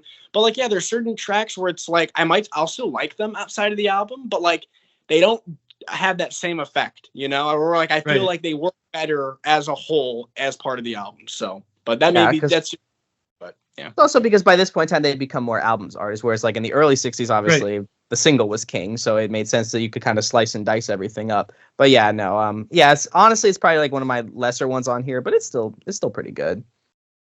Yeah. No, I feel like I know Reilly, you love like the California Saga from Holland. Like that's kind of another example of that, where like I feel like you got to listen to it as a whole. Like if you just listen to like one part on its own, like I guess like the first part with Mike, the Big Sur, that probably works okay, but like the poem does not work by itself. The poem no, because you take I don't think it does. I think it make face at me, but I think take the poem out of context and it's like the most pretentious thing they've ever done. I love the California Saga. Like I said, I think it's my second favorite Beach Boys song, but like I also like have my own version that I edited together so it is one song. And I actually like the poem and stuff, but I've never listened to Beaks of Eagles on its own. It's also kind of like the Abbey Road medley, like where parts of it work better as the medley because like by itself, some of it just doesn't really work. Yeah. Yeah. Right. Although Right. I do Especially like the song. like the shorter like Lennon songs in there. Those definitely only work. I feel like with the like Mean Holocene Mr. Mustard, Pam. Mean Mr. Mean Mustard. Yeah. Have you ever actually listened to the version where they stuck Her Majesty back in there? I think Never heard I think that. I have. Yeah, so they did a version because Her Majesty was supposed to be after Mean Mr. Mustard. So I think they put one on the new Abbey Road box. I know it's definitely on YouTube where they stuck it back in there. It's, because like No, I don't think I heard that. That's it. I'm gonna have to look that up. yeah, because originally Her Majesty was supposed to be after Mean Mr. Mustard, but then Paul McCartney said take it out, throw it away, and then they stuck it on the end as a surprise. And he's like, typical Beatles, an accident, you know. Wow. it's called The Long One. It's on YouTube. I've listened to it actually a bunch of times. So. Yeah, but I know John Lennon himself was at the time not happy with he wanted his whole songs on one side of the LP by itself. He just didn't want any Paul McCartney. Yeah. But that's a whole nother story. That's that's Beatles. Yeah, That for another day. Yeah, we'll definitely do some sort of Beatles episode eventually for sure. I feel like we have to. Yeah. All right, so we're on to the final song on Sunflower, last song on side 2, and this is a song that originated from the Smile sessions, and it's Cool Cool Water. This is a really kind of trippy sounding song. It's very cool. It's got like a chill vibe to it. It's got multiple parts. It opens with like this real cool part with like some harmonies from the guys, and then it transitions into a more catchier melody part. I can't really describe it, but I like it a lot. I like the vocals on it. And the vocal effects are really cool. Yes, for sure. Yeah. And the sound effects in general of like the water and everything. Like I think I read somebody Winds said and stuff. Yeah. somebody said something like, this song makes me want to drink water. Like it makes me thirsty. And like, I feel that, like, I really do. Like it does kind of give you that feeling. And then obviously there's that fun ending with like the lines from Mike, like cool water is such a gas. Yeah. I will say this one was a grower for me because I didn't care for it as much at first, but same. over time it's grown on me. Yeah. Exact same here. And I think it's kind of interesting hearing like the original version from the Smile sessions. What's it love to say, Dada? Yep. Or Dad. Yeah. It's interesting to hear that because like you can totally hear like the origins of the song just in like a different style kind of. And then you see what they did with it on Sunflower, adding in all those cool water effects, which I'm pretty sure I read they recorded those as well. Right. They went out to like different like streams and creeks and stuff and recorded that. So that's really cool. Yep. And I like the song a lot now. So. Like, yeah. This song? Sorry, go ahead. No, you can go ahead. I don't care. I was gonna say, does this song have the pouring? Does this one have the pouring of water? Or am I thinking of vegetables? The pouring of water. Oh, I think of vegetables. That's vegetables. vegetables. I'm thinking of, right? Where it's like the sound of the pouring. Yeah, no. Yeah. That's really no. I was just thinking of that. That's a really cool sound effect that would fit on here too. But yeah, you can go ahead, Reilly. No, I was just gonna say I like this one. I actually didn't like it at first, and then I listened to Smile in its entirety, or at least the Smile sessions in its entirety, and then I was like, this sounds familiar, and then it just finally hit me like, oh my god, they use this for Sunflower, and then I really enjoyed that part of Smile, especially since I feel like Smile in its unfinished state on the Smile sessions, I learned to really appreciate a lot of the production and the music on it. And then I listened to the song here on Sunflower, and I love it now. I love it. I like the cool. Well, there's a bunch of vocal part where it's really catchy, like Jake said. I really enjoy that part. I think the best. Yeah. Yeah, it's just a really cool sounding song, and no, it definitely was a grower for me as well. I think my issue with it initially was that I just felt like it went on a little too long. Where I was kind of like, okay, like let's sections. Yeah. Yeah, I was kind of like, okay, let's get into the song now, and I just feel like it just kept kind of going, but I do like it now. It definitely, I feel like it does stand out a bit on the album, but I think in like a unique way, where like it's kind of like a cool way to close it. I do think that this song, it was a good decision to put it at the end rather than in like the middle. I think that would have been a little strange to have it in the middle, or even as like an opener to one of the sides. I think it would be a little odd, but as a closer, I think it works pretty well. I actually disagree. I don't think it's a good closer. I think it would have been a killer opener to side 2. Oh, really? I mean, I think it should have went cool water as the opener, and then just shoot everything else down.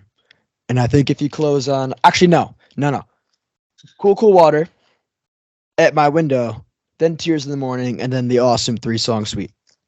But that's my opinion. Yeah, that would be interesting. No, it's always fun, like like kind of like making your own track list for some of these albums. I know people are like obsessed with that, where it's like, here's my version of, of how this should have been arranged, how Smile should have been arranged. It's always kind of fun to see, like, compare, it's always interesting. Yeah, because there are some albums, let me tell you, not necessarily Beach Boys, but there are some albums that have great songs, and then you look at this track sequencing, and it's like, what the hell were these people smoking when they put this album together? It just doesn't make any sense. I just want to say one quick thing about sequencing. The international version, I know, has Cotton Fields at the beginning, and if I'm not mistaken, weren't two songs swapped around on like one version? No, the UK version had Cotton Fields at the beginning. That was the only difference.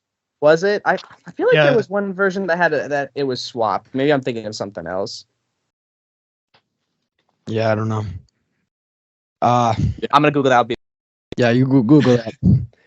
All right, Yeah, kind of bring us into our next thing. I think we're going to talk about a lot of the material that wasn't released at this time. Yeah. Let me get that set up. Yeah, you want to get that list up? I got some of it written down myself, but I don't know if my list is okay. I found it. So on the UK version, Dear Dre and Got to Know the Woman were swapped. Yeah. Oh, really? That's interesting. Yes, on the UK version, they did swap the two, and then they stuck Cotton Fields at the start, which is weird. And it was a duophonic version of the 45. It was the duophonic one. Yeah. Yeah, nice to have the pressing. The UK pressing. Stateside one. It sounded like shit, right? The version. It sounded like shit. Yeah. That's what I heard. It sounded like shit. Good to know. Yeah. No, that's so weird though. Like imagining Sunflower opening with like Cotton Fields. Like, what the hell? Like, oh man, it doesn't work. Well, because it was a big hit. I think they thought, hey, it was a big hit in the UK. Slap it on there, we'll sell more copies. That's probably how they thought. Right, but I feel like that was put it at the end or something. I don't know. So what about Breakaway? I love Breakaway. Breakaway was released like right before Sunflower. I think it was second to last 69, second to last Capitol single. Yep. And then I love it. Oh my god, I love it. I always want to know though. I know Brian claimed it was inspired by the Monkees. Do we know what Monkey song it was inspired by? Or I thought Murray helped him write this one. No, I know he did, but Brian has said it was inspired by the Monkees. I don't know if he was just saying stuff or if there's actually a Monkees thing that was inspired by. I think that was more of just like a general statement, but I do I do kind of hear it. It kind of I hear it too a little bit. It does sound kind of unique for sure. It is interesting that Murray has a co-credit on it. Isn't it like Reggie Dunbar? Reggie Dunbar. Yeah, I think that's funny. Yeah. No, it's a great single. The fact that this single didn't do much to me, that kind of really shows like how like where the Beach Boys were at like commercially at that time. Because like I think this is a great song. Like I really do. I think it should have been like a much bigger, way better than it did. What didn't it chart like in the US like 70 or something terrible like that? It wasn't good. Like that. I don't know about it did good in the UK though, and I just wanted to give a shout out to the flip side. I love Celebrate the News. I know you're not a big fan of it, but I love Celebrate the News. I think it's very fitting. It's like, we're living in Capitol. My luck was so bad. Wonderful song. Yeah. 63. So I love Celebrate the News personally. How do you feel about it, Reilly and Justin? Either way. Really? I love it. I love that song. I guess I'm the only one that's a fan of it. I love Celebrate the News. Good B-side. It's a good B-side. I think the lyrics are more interesting than the actual song to me. I guess the part I like the most is like the part where they're like, "There's been a change," or I kind of like that part. But like besides that, like the verse melody part doesn't really do much for me. I don't know. To me, like it's fine as a B-side, but like I get why this wasn't like considered as. It sounds like a B-side. Yeah. It does. Yeah. It does. Yeah. Well, yeah. I mean, I know like some artists have those B-sides that are like, holy shit, this is like the Beatles, of course. Oasis, I know, is famous for their B-sides. Prince had some amazing B-sides. Oasis. Great B-sides, yeah. Prince had some amazing B-sides, like have you ever heard Erotic City? That's a great song. Oh, I've heard that. Yeah. It's a great song. That's a great song. But yeah, I wanted to give a shout out to, let's see, what are some songs? 45 version of Cotton Fields. Let's talk about that briefly. I know, Justin, you prefer the album version. I personally think the 45 version is much better. I think Al did a great job bringing in Red Rhodes. He brought in one of the pioneers of country rock. He was doing great stuff with Michael Nesmith and the First National Band at the time. Yep. I love it. I think it's awesome. Yeah. Yeah, Justin, could you talk a little bit more about that? Because me and Reilly were talking about how we thought that was like the hottest take of that first episode, that you preferred the album version of. I'm curious, like what is it about it that you really like, just out of curiosity? Brian's production. It's very like spare, very sparse, and yeah, I just like it. It's kind of out there. Yeah, and do you like the single version? The single version is okay, but I prefer the album version. Just the sound is a little better. Just okay. So interesting. Wow. Oh my god. Well, I will say, I feel like Reilly you have competition from Reilly because he prefers the "Help Me Rhonda" from today. So yeah, hell yeah. So that's the one that fades out and fades back in, right? Yeah, I was like, I thought my CD was broken. Oh my god, it's back on. I thought my CD was broken the first time I played that. I was like, I just spent $30 on the CD. Is it broken? And then I pulled it up on Apple Music. I'm like, no, it's supposed to sound like that. Yeah. Yeah. No, it's always been confusing to me why they decided to do that, but whatever. It sounds underproduced on summer days. I don't know. I'm just like, really? You think so? No, it doesn't. That was the version that hit #1. Yeah, well, I don't How does care. it sound underproduced? It's one of my favorite songs by the band, at least, especially in that time. But like, I'll listen to both versions and I'll be happy with both versions. But if I'm gonna pick my version, I'm picking Today. That's how I feel about Cottonfields too. Same thing. Yeah. I will say, if it's a good enough song, I don't care which version, as long as they're playing the song. True. Yeah. Let's look at some. I'm just looking at Feel Flows here. So we have Loop De Loop, Flip Flop. Yeah. What do we think about that song? That's a cool song. Yeah. It's never done anything for me whatsoever. Interesting. I quite like it. Do you know the Christmas version of it? Yes, and it's got an airplane. That's pretty funky. That's one of those songs I feel like that like totally like shows why I feel like that decision to reject that album was justified. Like, well, there are some good songs on it. Like the Dennis song is beautiful. What is it? Morning Christmas. That's beautiful. I like the Brian one too, Winter Symphony. But then you're right, like Bells of Paris or whatever it's called on there. Bells of Christmas, yeah. Or like that Jake that weird Hawaiian one. I don't like either. So don't get you started on MIU, dude. Jake will throw hands about MIU. No, I like. Okay. But I just don't like. I don't love MIU. I like MIU. Like I will defend it, but like I get why people don't like it. That's because parts of it are just so boring. Like no, that's fair. That's fair. Like a sleeping pill almost. But yeah, I quite like Loop De Loop. Okay, then we have San Miguel. I quite like San Miguel. San Miguel. Oh my god. I really enjoyed that song. It's very like Mexican-y. It's very like I like it a lot. It's a very fun song. Great vocal from Carl. Carl. Yep. Great job. Dennis produced it. That was one of like besides Big Sur, but I mean I love Big Sur. And I love that's more Surf's Up time. That's like next year. Yeah. But I really love San Miguel. Those two were like, I remember when I was first getting into the band, like that was when Feel Flows was released actually, I think. And no, maybe like a year after when I got into them. But I was like, oh no, what's this? And I just assumed like it was just whatever. And then I put it on, like, holy crap, this is awesome. I love the little clicking sounds it makes. Castanets, Castanets, started out today. Yeah, it's a great way to open the track. I actually first heard it on the Good Vibrations set because I think that's where it first showed up. Yeah. But I really 10 Years of Harmony. It was the first one. Oh, it was on 10 Years of Harmony too. 81, that's right. Yeah. You're right. I didn't get that till later on though. But yeah, the first time I heard it was on the Good Vibrations. But yeah, you're right. No, that's a really cool song. Susie Cincinnati. What do we think about that? From 15. That one was a big grower for me. That one used to not do much for me. And then I re-listened to it. I re-listened to the version they put out on the Feel Flows box set. And I was like, oh, I actually kind of like this. And now I would say like it's definitely like I like it quite a bit. Like in terms of like the 15, not that we're talking about that album right now, but in terms of like the 15 Big Ones songs, like that's probably pretty high up there for me in terms of like the originals. So I think it's a fun little song. I think Dennis had some like sort of like derogatory comment about it. He said something like, yeah, it's just some stupid song by Al or something. Like, I think he just said it's like, it wasn't like anything too harsh, but he was just like, yeah, it's just a dumb little song or something. But I think it's fun. I like it.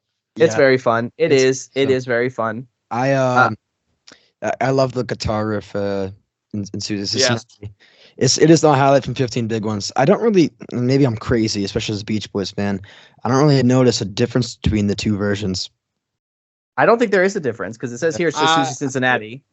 Yeah, I feel like there's some differences, but they're not very noticeable. But it's probably the mastering than anything else, not the mixing. Yeah, I feel like maybe there's some different sound effects maybe on the on the version on like Field Flows versus the 15 big Maybe, ones. but Like, I'm just looking at Field Was it Flows. It just remixed? says- It well, doesn't. I'm not sure. I just feel like it sounds different to me because like I do listen to the Field Flows version more. So I don't know. I feel like there is a difference. Like maybe like the Oh no, car you're sound- right. There is a different mix. I'm sorry. It's just because okay. on this stupid thing it doesn't say, but it says on the back. Okay. So that's Okay. why. Oh, okay, there you go. Yeah. That's why I was so freaking confused. I am so sorry. You are right. It is a different mix. Something real quick note, something interesting about that song. So like apparently like there was a real Susie Cincinnati. Yeah. And they actually met up with her. Like there was a real cab driver named Susie Cincinnati, and there's a picture if you look it up of the band like hanging out with her in like the mid 70s, I think, around like the Brian's Back thing. So that's really interesting to me that like they actually hung out with her and stuff. And I like the song, fun lyrics like the like Susie Cincinnati, we thought you were a winner. You know, like that Susie number one Cincinnati. sitter.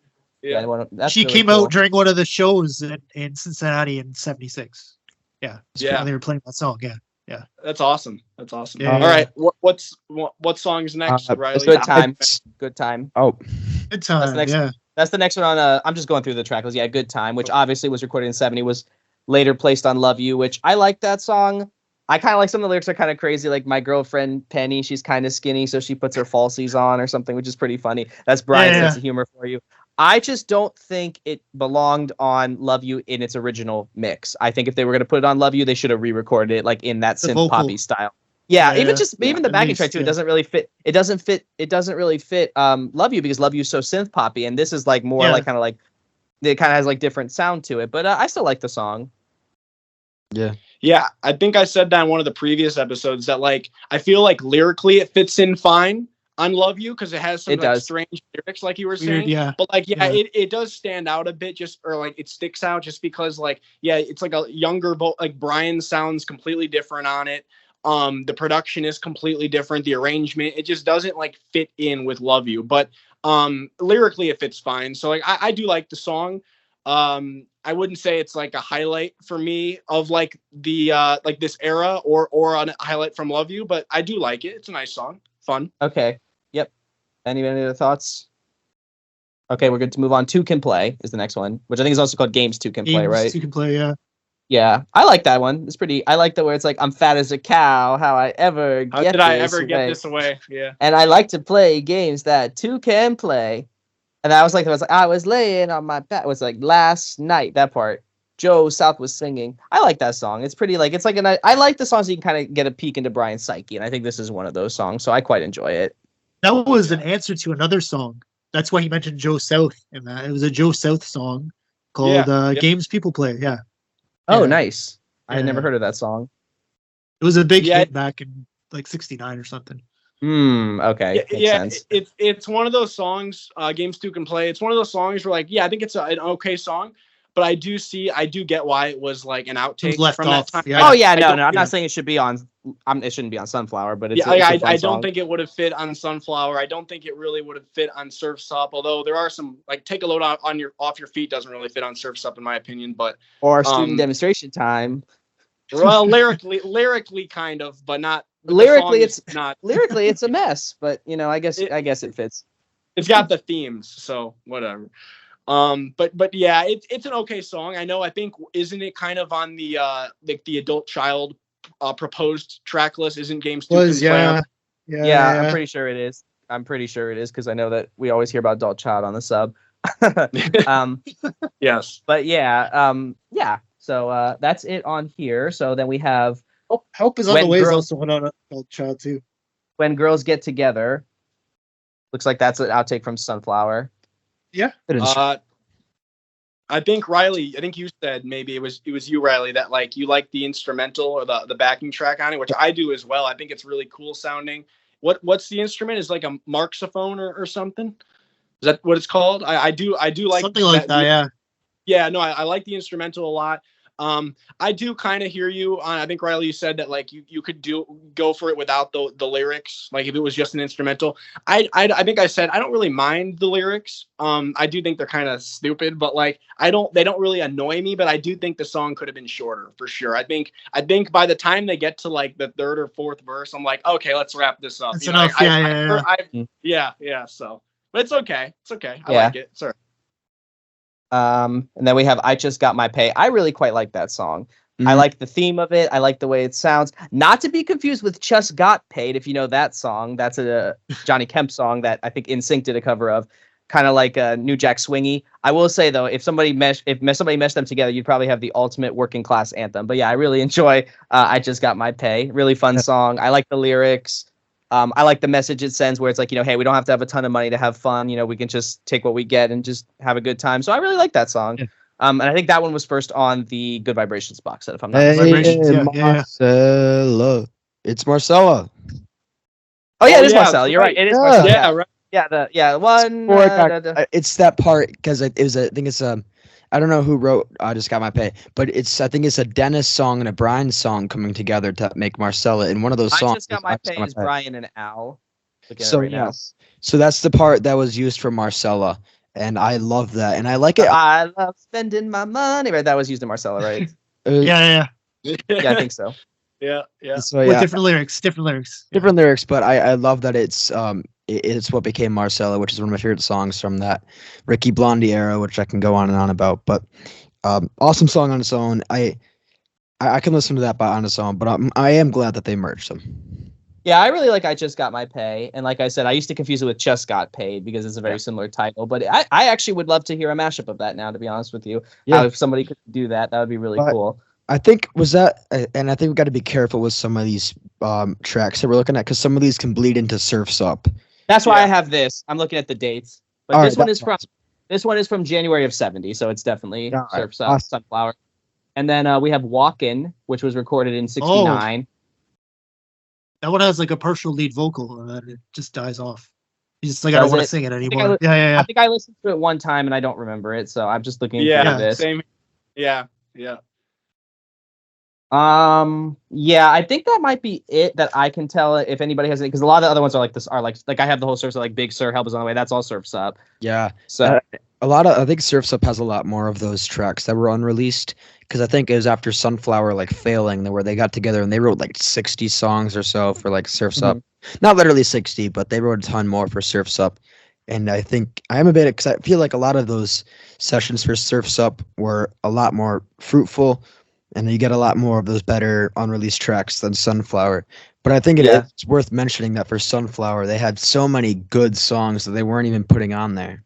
Oh wait, Yeah. I found the bonus disc. We have more.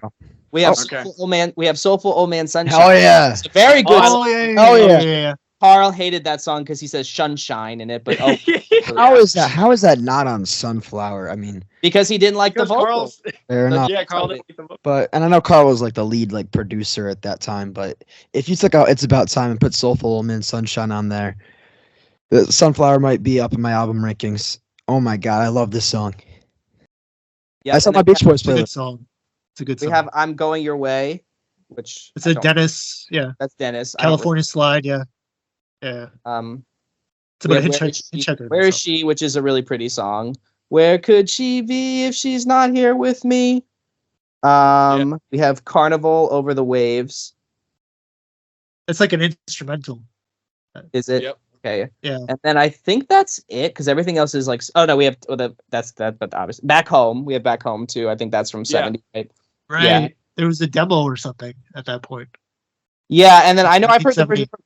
I've heard the one from the 60s, and I've heard the one from the 70s. 63, 70, and then the 75 was the one on 50 Big Ones. Yeah, they did a gajillion versions of that. My Solution, that's Surf's Up, right? Yes, Oh, is it? I believe it Oh, is. wait, because October. that's October. the Yeah. environmental You're right. time or writing spot for the band. Yeah, it looks like that might be it. They did a cover of You Never Give Me Your Money. It's 40 seconds long. Yeah, it's like a little keyboard thing. Yeah, I've heard it. Yeah. Yeah, it looks like that might be it because everything else looks like 71. So Yeah. Okay. if there's anything else I didn't mention, if anybody else wants to I bring do it up. want to briefly mention two things. One of you guys was saying, I forget which one of you, but had you confused one song's title with another song with a similar title? Was that you, Matt? You said. Yeah, so it's Yeah, Because yeah. it's- I Just Got My Pay and Just Got Paid. They're very similar titled. So like it's like I'm just saying not to be confused. So They're completely different songs, but like I said, they have very similar titles. So I confused the song. Is it the Beach Boys one? Is "Help Is On the Way"? Right? Is that what it's called? "Help Is On the Way." But then there's Yeah. that song by Little River Band, "Help Is On Its Way," which has like a really popular title, and I always mix those up all the time. And then what was the other thing? Oh, I did want to mention, I don't know if this counts as like a Sunflower era track, but like I know it was released around the time Sunflower came out as a single, the Dennis single, like Sound of Free with Lady. I love both of those songs. Those are both I think great they're songs. great. Sound of Free, great rock song. A lot of energy to it. Love like the guitar solo on it towards the end. And Lady is just like so pretty. So atmospheric. It's one of the songs. Yeah, it's like a very simple song, but like I really love it. I love the production on it. Also really like the American Spring version of it as well. I think these were recorded. Sorry to cut you off, but Lady was recorded in 69. Sound of Free was recorded in 70. They both were released in 70 though. Okay, cool. Yeah. No, I think they did no, but love Lady a lot though. It's a great song. And then Seasons in the Sun was technically recorded about a month before the song came out, which I know Mike really hated this song. He said it was so wimpy we had to cut it. And if I'm not mistaken, did they actually they took the backing vocals out, right, on this version? Because there's a version has the backing vocals that is not on here. Yeah. I love that song. I mean, I know it's a cover. But, well, technically they sang it first, but yeah. Yeah, so my take on it, I know that like the actual song, like the popular version by I think Terry Jacks is the name. Terry Jacks, yeah. I know that's made some lists of like the worst songs of all time. I actually kind of like it. Yeah, it's a guilty pleasure for me. I do think the Beach Boys version though is very wimpy. I totally agree with that, and I don't think it fits at all on some. So I'm glad that was just left off the albums. Yeah, I don't think even Mike said it sounds weak. It sounds weak. Even Mike said it was so wimpy we had to cut it away. I don't know. It's fine. It's fun to listen to. But I don't know. It's whatever. I mean, they had some wimpy stuff over the years. Let's be honest. So that's true. I love it. No, yeah, but there's definitely some cool cuts off here. But yeah, like obviously "Soulful Old Man Sunshine." That's a really good song. Why was that not on here? Just tack it on. I think the album's only like half an hour, anyways. Tack it on. Just put it on there. Just put it on there, right? Yeah, no, but lots of cool outtakes. I mean, obviously, it's a great album, and it's so cool because this was like they were so prolific at this time, so there was so much cool stuff coming out. And I don't think you were here, Reilly, but we were talking about beforehand. Is like I have the Super Audio CD version of it, and I wish I had a Super Audio CD player because this has the quadraphonic mix that was never officially released back in the day. But unfortunately, I don't have one because that format died a quick death. You can't really see because of my background, but I have my original pressing of Sunflower. That's one of my crown jewels of my record collection. Oh, cool. Awesome. Yeah, hell yeah. I also have my Feel Flows box set, but I didn't bring it over. I didn't bother getting it. Do you have it on vinyl or CD? I have it on CD. I have it on vinyl. I mean, I just wanted a vinyl version of Big Sur, but okay, fair. Yeah. But yeah, no, I have the Analog Productions, so it's really cool. I'm glad I have it. I just wish I had a Super Audio CD player so I could play the quadraphonic mix, but it's enough of me ranting about that for one day. Yeah. So since we've gone through most of the bonus material from around that era, I guess kind of to wrap it up here, I want to go over some of the some things that like the critics were saying about this album, both like at the time and maybe more recently as well. So I wrote down a few things that stood out to me. So I know the popular critic, Robert, what's his name? Is it Chris? Kreisgau. Yeah. Kreisgau. So he said that he said that it's Sunflower is a far more satisfying, I suspect, than Smile ever would have been, which is a really interesting quote, just because it's like, Smile is such a revered album, Yeah. So it's really interesting to hear him say that. A little bit about that with Kreisgau. Kreisgau has long said he thought the idea of Smile was overrated, and then he heard Brian Wilson present Smile, which he gave an A+, which is very rare for him. He didn't give those out very often, and named it. He used to run if you're familiar with the Paz and Jop poll, he used to run that for a very long time. He ranked that as his number one for 2004. So he was eventually won over by it, but yeah, he wasn't. He kind of thought the whole idea of it was overrated for a long time, but I know he gave this an A-, right? He liked this one a lot. Yeah, and he went on to say that he said he added that the same medium honest sensibility and Southern California ethos of their 60s music remains, only now they sing about broken marriages and the pleasure of life. Still a lot of fun too. I don't really know how many songs on Sunflower are about like broken marriages. To me, it's mostly happy Tears songs. in the Morning. Oh yeah, that's right. Tears in the Morning. Well, right? okay, so Kreisgau is fun to read, but sometimes even I don't know where he gets this stuff. And I've said this before. I need a thesaurus sometimes right next to me when I read his reviews because my God, some of these words he puts in those reviews, I'm like, where the hell is he getting this from? Yes. Another quote was from David Leaf, who's like obviously a very popular, respected Beach Boys like biographer. He said he summarized the work as the first album that could come close to Pet Sounds on a production level, partly the result of engineer Steve Desper's fine work. The Beach Boys harmonies were present in a way they hadn't been since Summer Days, and it was probably the truest group effort ever, and that it was a showcase for all the individuals in the band, which, I mean, I totally agree with all of that. I agree. Yeah. Production is great. It's great hearing everyone involved, and yeah, it's just a great like group effort. So I agree with all of that. A couple other things. This album was voted at number 380 on Rolling Stone's 500 greatest albums of all time. First in 2003, which First is list. Yeah. Oh, Which is pretty cool. Again, it's like a lot of those lists, you know, it's kind of like, who cares what people, you know, who cares where they rank some of these albums, you know, it doesn't matter, but like, it's fun it's cool to see it on there. I'm glad to see it getting recognized. It was a lost album for a long time. It was. Nobody knew about it, yeah. The Guardian ranked it at number 66 on the 100 best albums ever in 97, and it was on Colin Larkin's all-time top 1,000 albums. Yeah, it definitely, like, it's always been like a lost classic in a way. It's just that with these lists and all the internet stuff, it kind of has become more well known. But I have a bone to pick with the Rolling Stone list they did recently. I don't know what the hell that was, but oh my god. The thing that, like, quickly, because I don't want to go over that like crap for a long time, but I optimism, right? Well, yeah, but it's like beating a horse with a dead stick, but it's or dead horse with a stick or something like. But there's too many there's like compilation albums on there. Like, what the hell? Oh, that too. No, well, that's a problem. But I also think a lot of it was poptimism. I think what they were trying to do, which is like, again, there's nothing wrong with liking pop music. I love pop music, but it's almost like we've kind of zigged in the other direction, where it's like, okay, now all this stuff is overrated, and now let's just try to hype up Beyonce and Taylor Swift. But do they really need to be hyped up anymore? Right. I think the most egregious was Harry Styles' Fine Line was on that list, and it had come out like 6 months earlier. I'm telling you right now, Rob Sheffield got that on that list because he fucking loves Harry Styles. He sucks his you-know-what all the time.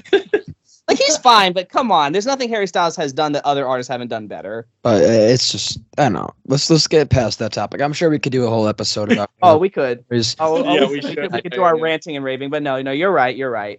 But no, honestly, it is really cool that it was on the list the first time around. I think that's awesome. Guardian loved it too, which is awesome.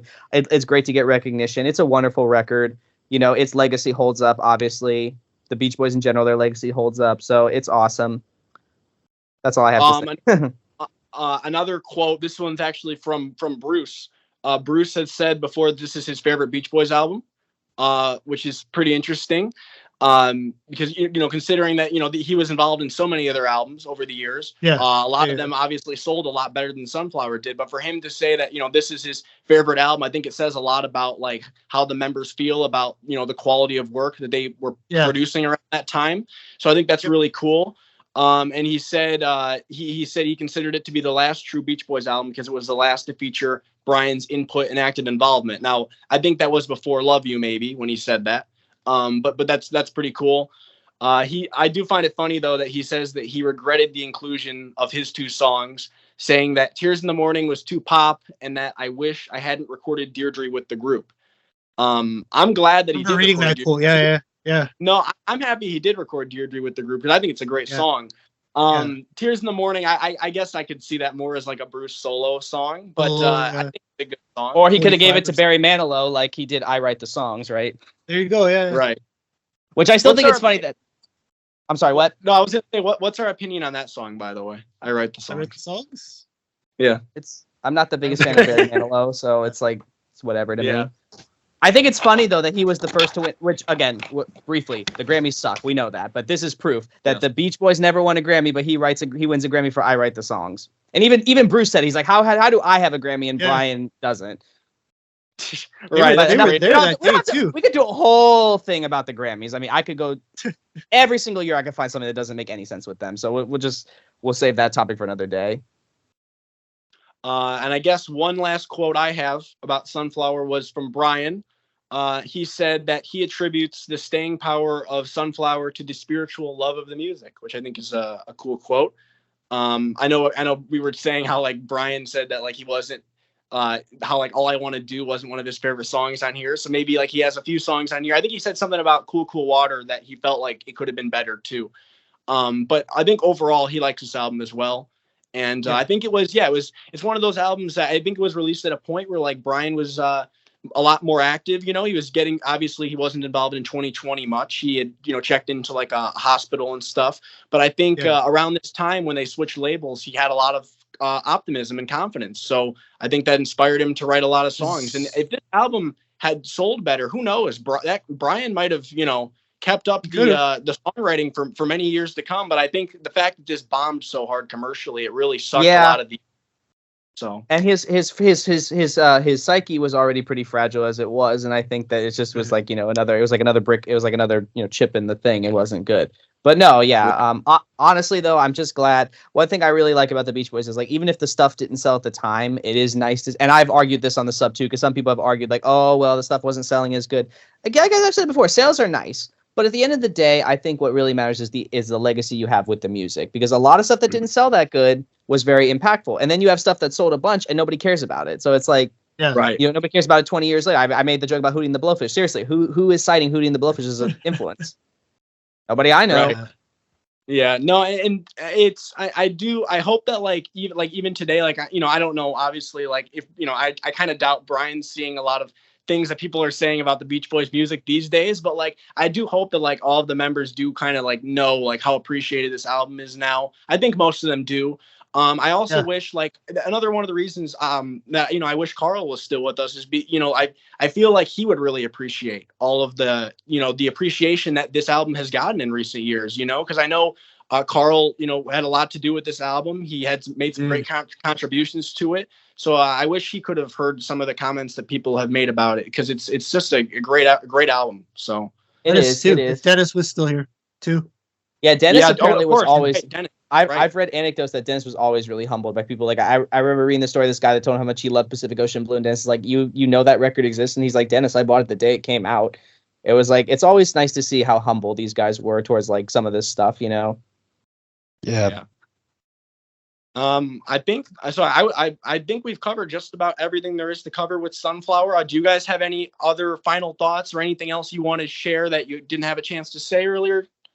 You have any thoughts, Reilly? I know you joined late. This was one of the first albums by the band that I really got into when I was starting to like getting the deep dive in there, and a lot of those albums that I was getting into, like even Smiley Smile and I think 2020. I loved those albums, but then I started getting more into the deep dive, and I kind of have like my final like thoughts on them. Sunflower is one of those albums that has a lot of staying power with me compared to like a lot of those other ones. I played that nonstop, and I don't think I've ever gotten tired of it. And it's still one of my favorite albums of all time. And it was the first album that made me go, what the fuck with the band? Like, I mean, I knew Pet Sounds, but even Pet Sounds didn't hit with me until after I already loved Sunflower. I loved Sunflower before I loved Pet Sounds. And I think that just goes to show like how awesome this album is, how unique it is in their discography. And just like, I think Pet Sounds also suffers from maybe like overhype, if you will, because it's been hyped up for so long. Yeah. And I think that's the same thing that happened to Sgt. Pepper's for a long time, because it was seen as like, this is the best album of all time, and if you don't agree, you're wrong. But it's like people got tired of it after a while, because it's like it just got so vaunted, Yeah. Well, something interesting too about, like you were saying about Pet Sounds, I would argue, maybe this is a little bit of a hot take, but I don't know if it really is, that I feel like Sunflower, to like a casual listener, like who isn't too familiar with like the Beach Boys catalog or even necessarily music in general from that period, I feel like Sunflower is a more accessible album than Pet Sounds. Yeah, I would say so. Because like, Pet Sounds is, you really have to be, first of all, you have to be tuned into like what it's talking about, for one thing, because it's very like heavy in parts, and also it's like I've seen people often say it sounds too Christmassy, which is another, because of some of the production stuff. This has so much production that aged so well that 50 years ago was ahead of time. It still sounds fresh to this day. It's like David Bowie's. Yeah. It's like David Bowie's Low. That was recorded in 1977. Oh my God, that sounds like it could have been released yesterday. It still sounds so fresh. And I kind of feel a lot of this is the same way. Yeah. I think with Pet Sounds, for me, like, I think Pet Sounds is as great as everybody says it is. But this one is just so much more accessible and so conventional. Conventional, ahead of its time. It still sounds modern. I think if you played this to anybody, they'd be like, "Oh, this is really cool. What band is this?" And well, it's the Beach Boys. And I really love Sunflower. It's one of those albums that really stayed with me over the years, and I've never gotten tired of it. And I can only say that for about 5 or so albums that I've never truly gotten tired with it. So yeah, I think Wild Honey too is kind of like that too. It's kind of accessible, and it like, especially with like the revival of like the bedroom pop stuff, it kind of aged well. you do the modern mix though. Yes, I agree Yeah. with that because it's kind of Yes. muddy in its original form, but with the modern mix, good to go. No, yeah, kind of what, yeah, you were saying, Riley, like in terms of like, like albums that you really like or listen through all the way, like there aren't too many of those for me, honestly, like albums where like there are like no tracks that I skip, and there's a lot of artists and musicians that I like, and there are quite a few albums that I really love besides, not just Beach Boys albums. There's a lot of albums I love from like the Beatles where there's not really any skippable tracks. ELO is another band I really love. But this is, for me, this album, there's no skips for me. I listened to it all the way through. I mentioned on my album ranking that this album and Love You are the two Beach Boys albums I think I listened through all the way the most. Just because I really I love it as a whole. I think it works great. I think the songwriting is strong. I think the production is strong. And I think overall it's just a really cohesive and well-produced album. And I'm glad that it's getting a lot more recognition today than it had, when it was released, because I think this is an album that really deserved to do really well. And it should have been the album that really like allowed for that, the Beach Boys resurgence. But unfortunately with their public image at the time, it just wasn't meant to be. But when we do our Surf's Up episode, we'll talk a little bit more about, like the band's rising success around that time. Obviously that album did a lot better commercially with Jack Reilly and everything, but we'll save that for another day. So one last thing I want to say before we wrap up. Supposedly this album, the cover and the name was inspired by a pack of sunflower seeds that Carl liked, that he saw what I read. Cool. So that's cool. That's why it's called Sunflower, but I don't know. That's awesome. I think that's all right. So I think we're good to stop the recording. All right, cool. So thank you everybody for listening to this 4th episode of the Good Timin podcast. I hope everybody enjoyed the show. I had a lot of fun talking with all of you guys about Sunflower and discussing the album's history, the background, all of the tracks. We definitely do plan on doing more episodes like this in the future, where we'll cover specific Beach Boys albums in general and discuss them as a group. As always, if you like this podcast and want to hear more, feel free to subscribe or follow wherever you're listening. We greatly appreciate the support as it motivates us to make more Beach Boys content in the future. So thank you again for listening. We really appreciate it, and we will see you all next time. Bye-bye.